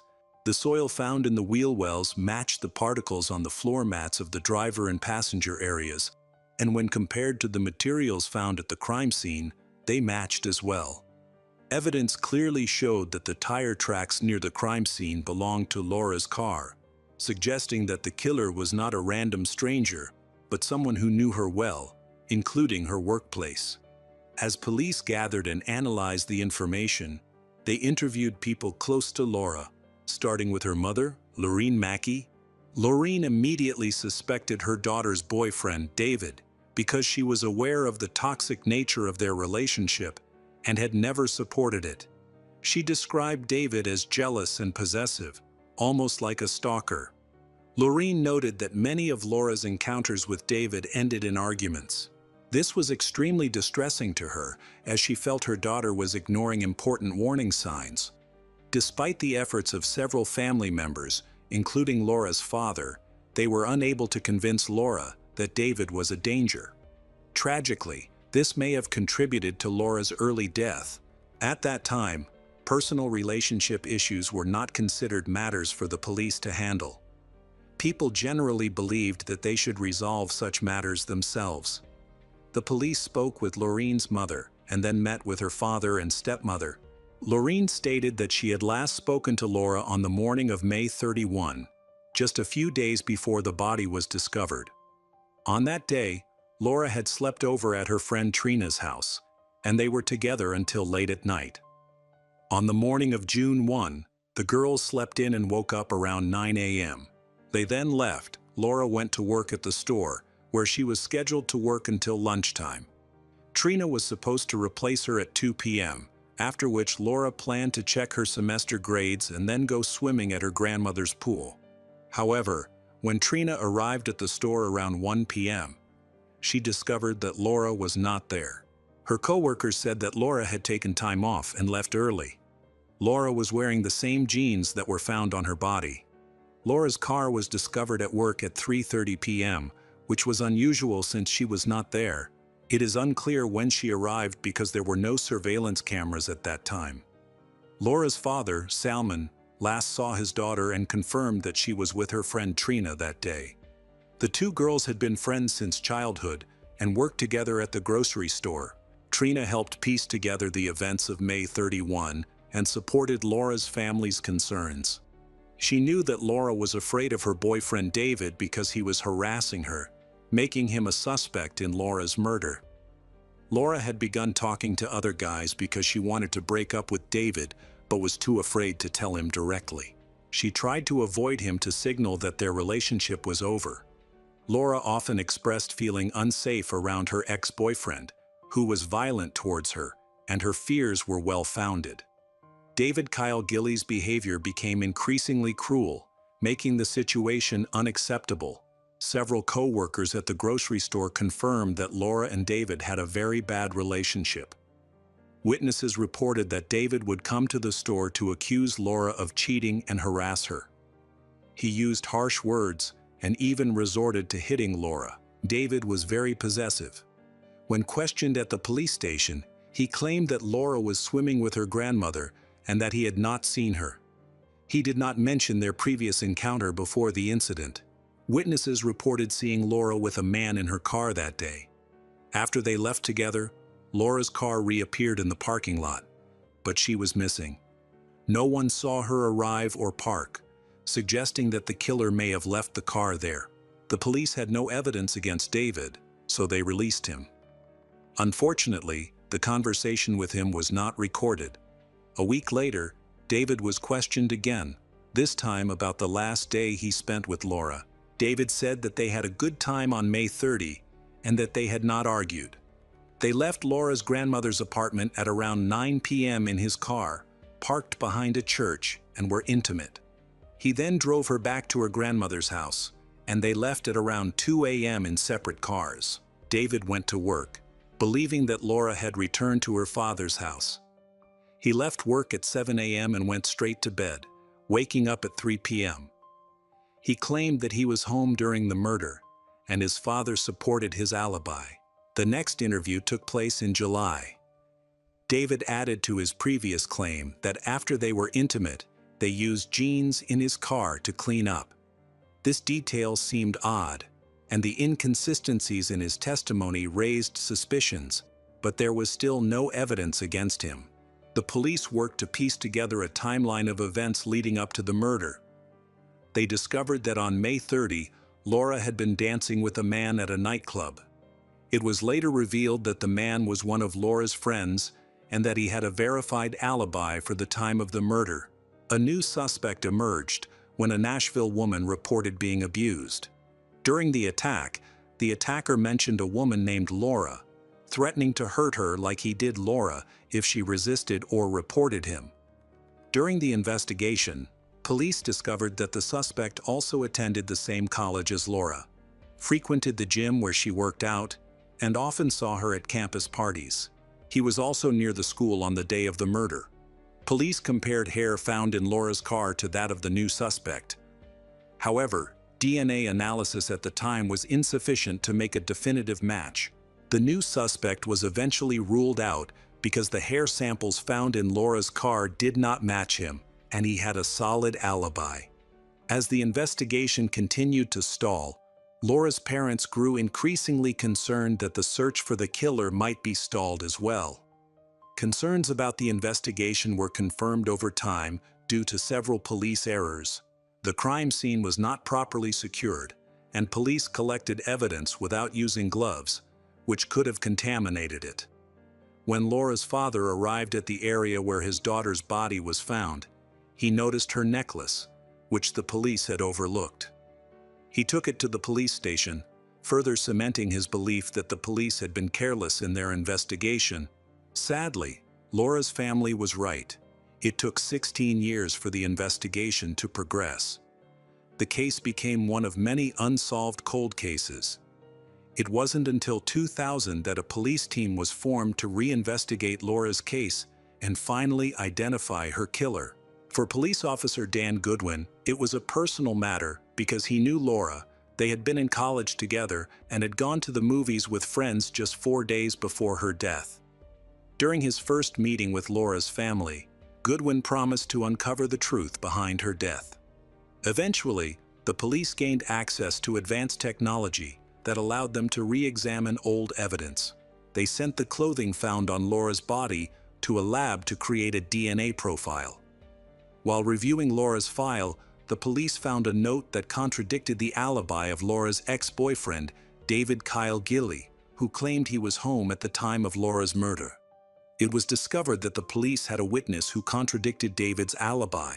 During this time, David's stepfather insisted that he was home, but a woman reported seeing him in a car near the field where Laura's body was found. The woman was located and re-interrogated, confirming her previous account from years earlier and providing the police with fairly accurate details. She stated that the young man she saw driving Laura's car that day had a blank expression on his face and closely resembled the photo of David that had appeared in the newspaper at the time of the murder. In the new investigation, police spoke to Laura's friends, who described David's anxious behavior after the incident. They noted that he appeared to have no remorse for Laura's death and even spoke arrogantly about her. A new witness revealed that at a party, David confessed to her that he had committed the murder during a private conversation. He had threatened her and expressed a desire to attack her, warning that he would harm her if she did not comply. Fortunately, another friend intervened and scared David away. Meanwhile, forensic experts tested the evidence on the clothing and discovered that the blood was Laura's. The only remaining question was about the semen found on the jeans. They needed a biological sample from David for comparison. Unfortunately, he had moved away, so the police began looking for him. David had relocated to Florida in 1986. He was twice divorced, had a daughter, and worked for the Department of Public Works. David also had a criminal record that included abuse, attempted burglary, and resisting arrest, fitting the profile of someone who might have harmed Laura. After meeting with the police, David significantly changed his story. He denied being intimate with Laura the day before the murder and claimed that he had never been jealous or used physical violence. The police obtained a warrant for David's arrest, allowing them to collect all the necessary documents for DNA analysis and comparison with the evidence. On May 31, 2000, laboratory tests confirmed that the blood on David's jeans belonged to both Laura and him. It was likely that he had been wearing the jeans during the crime, as both Laura's and his blood were found on the fabric. The police had suspected David from the beginning of the investigation, and it took months of additional testing to confirm their theories. Unfortunately, it took 17 years to officially prove his guilt. In November 2001, David attended another interview where he contradicted his previous statements. He claimed that he had never had a serious relationship with Laura, describing their interactions as light flirting. He asserted that he had never affected her emotionally or physically, was not jealous, and did not control her actions. This was in direct contradiction to the accounts of many witnesses who disagreed with him. His only admission was that the jeans found on Laura's body were likely his, but he claimed that he had accidentally left them there. These inconsistencies in his testimony provided enough evidence to charge him. By the time the interview ended, David realized he was in trouble and asked for a lawyer. He was arrested on the night of November 14, 2001, and charged with first-degree murder. After the murder, procedural issues arose because David was under 18 at the time of the crime. His case, which involved an adult, was transferred to juvenile court.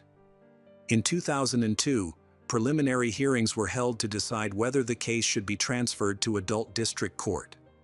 On February 1, 2002, it was finally decided that he would be tried as an adult. During the next preliminary hearing, challenges arose regarding the selection of witnesses for both the prosecution and the defense. The prosecutor's office wanted several of Laura's friends, as well as her mother, to testify before the grand jury. After lengthy discussions, the witness list was finalized. The trial began 22 years after Laura Salmon's death. On August 26, 2006, David Kyle Gilley had been in prison for 5 years awaiting trial. Multiple witnesses testified, revealing the extent of the cruelty he had shown toward Laura throughout their relationship. Disturbing incidents were recounted. Several witnesses reported hearing David make threats out of jealousy. He assaulted Laura, causing her injuries, including a broken nose, and even threatened the dormitory manager at her college. On one occasion, after a heated argument, he nearly threw Laura down a flight of stairs, but the presence of witnesses may have prevented him from causing serious injury. In high school, classmates witnessed David's abusive behavior toward Laura. He assaulted her by slamming her head into a metal cabinet, pushing her against a wall, and slapping her. When Laura expressed a desire to break up, David locked her in a cabinet and banged on the door from the outside. Others heard him threaten to kill her if they broke up. One evening, while playing near the quarry where Laura was later found, friends saw David break her nose by slamming her face into the hood of a car.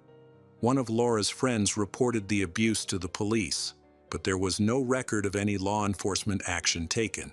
Laura felt her complaint was ignored, even when she went to the police station with a broken nose. Laura wanted to end her relationship with David, but he sent her letters threatening to kill her if she tried. He was extremely possessive, believing that if she was not his, she did not deserve to live. Laura's mother did not know the full extent of David's cruelty, but tried to persuade her daughter to break up with him, feeling that their relationship was unhealthy. She suspected that jealousy may have been the motive behind the eventual murder. Laura was a year older than David, and he became increasingly jealous as she started college and moved to a school where she made new friends and socialized with other boys. The prosecutor's office reported that David was with Laura on the day of the attack, while she was on her way to her grandmother's house to swim. The attacker intended to lure her to a remote area to punish her for seeing another boy. There, they got into a fight, during which David wrestled her to the ground and pinned her down, using his body to restrain her.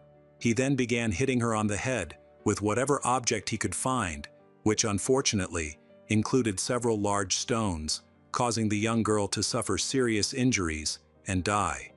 In response, the defense argued that the genes found on Laura contained DNA from David, Laura, and an unidentified person, suggesting that David may have been framed.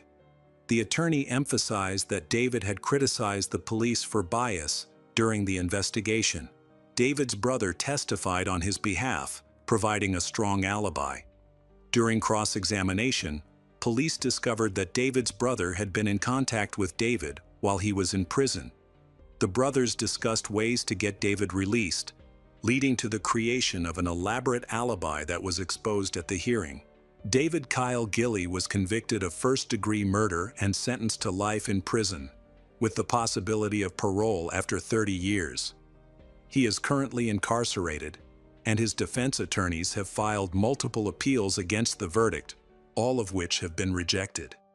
Initially, the murder of Laura Salmon did not attract significant public attention.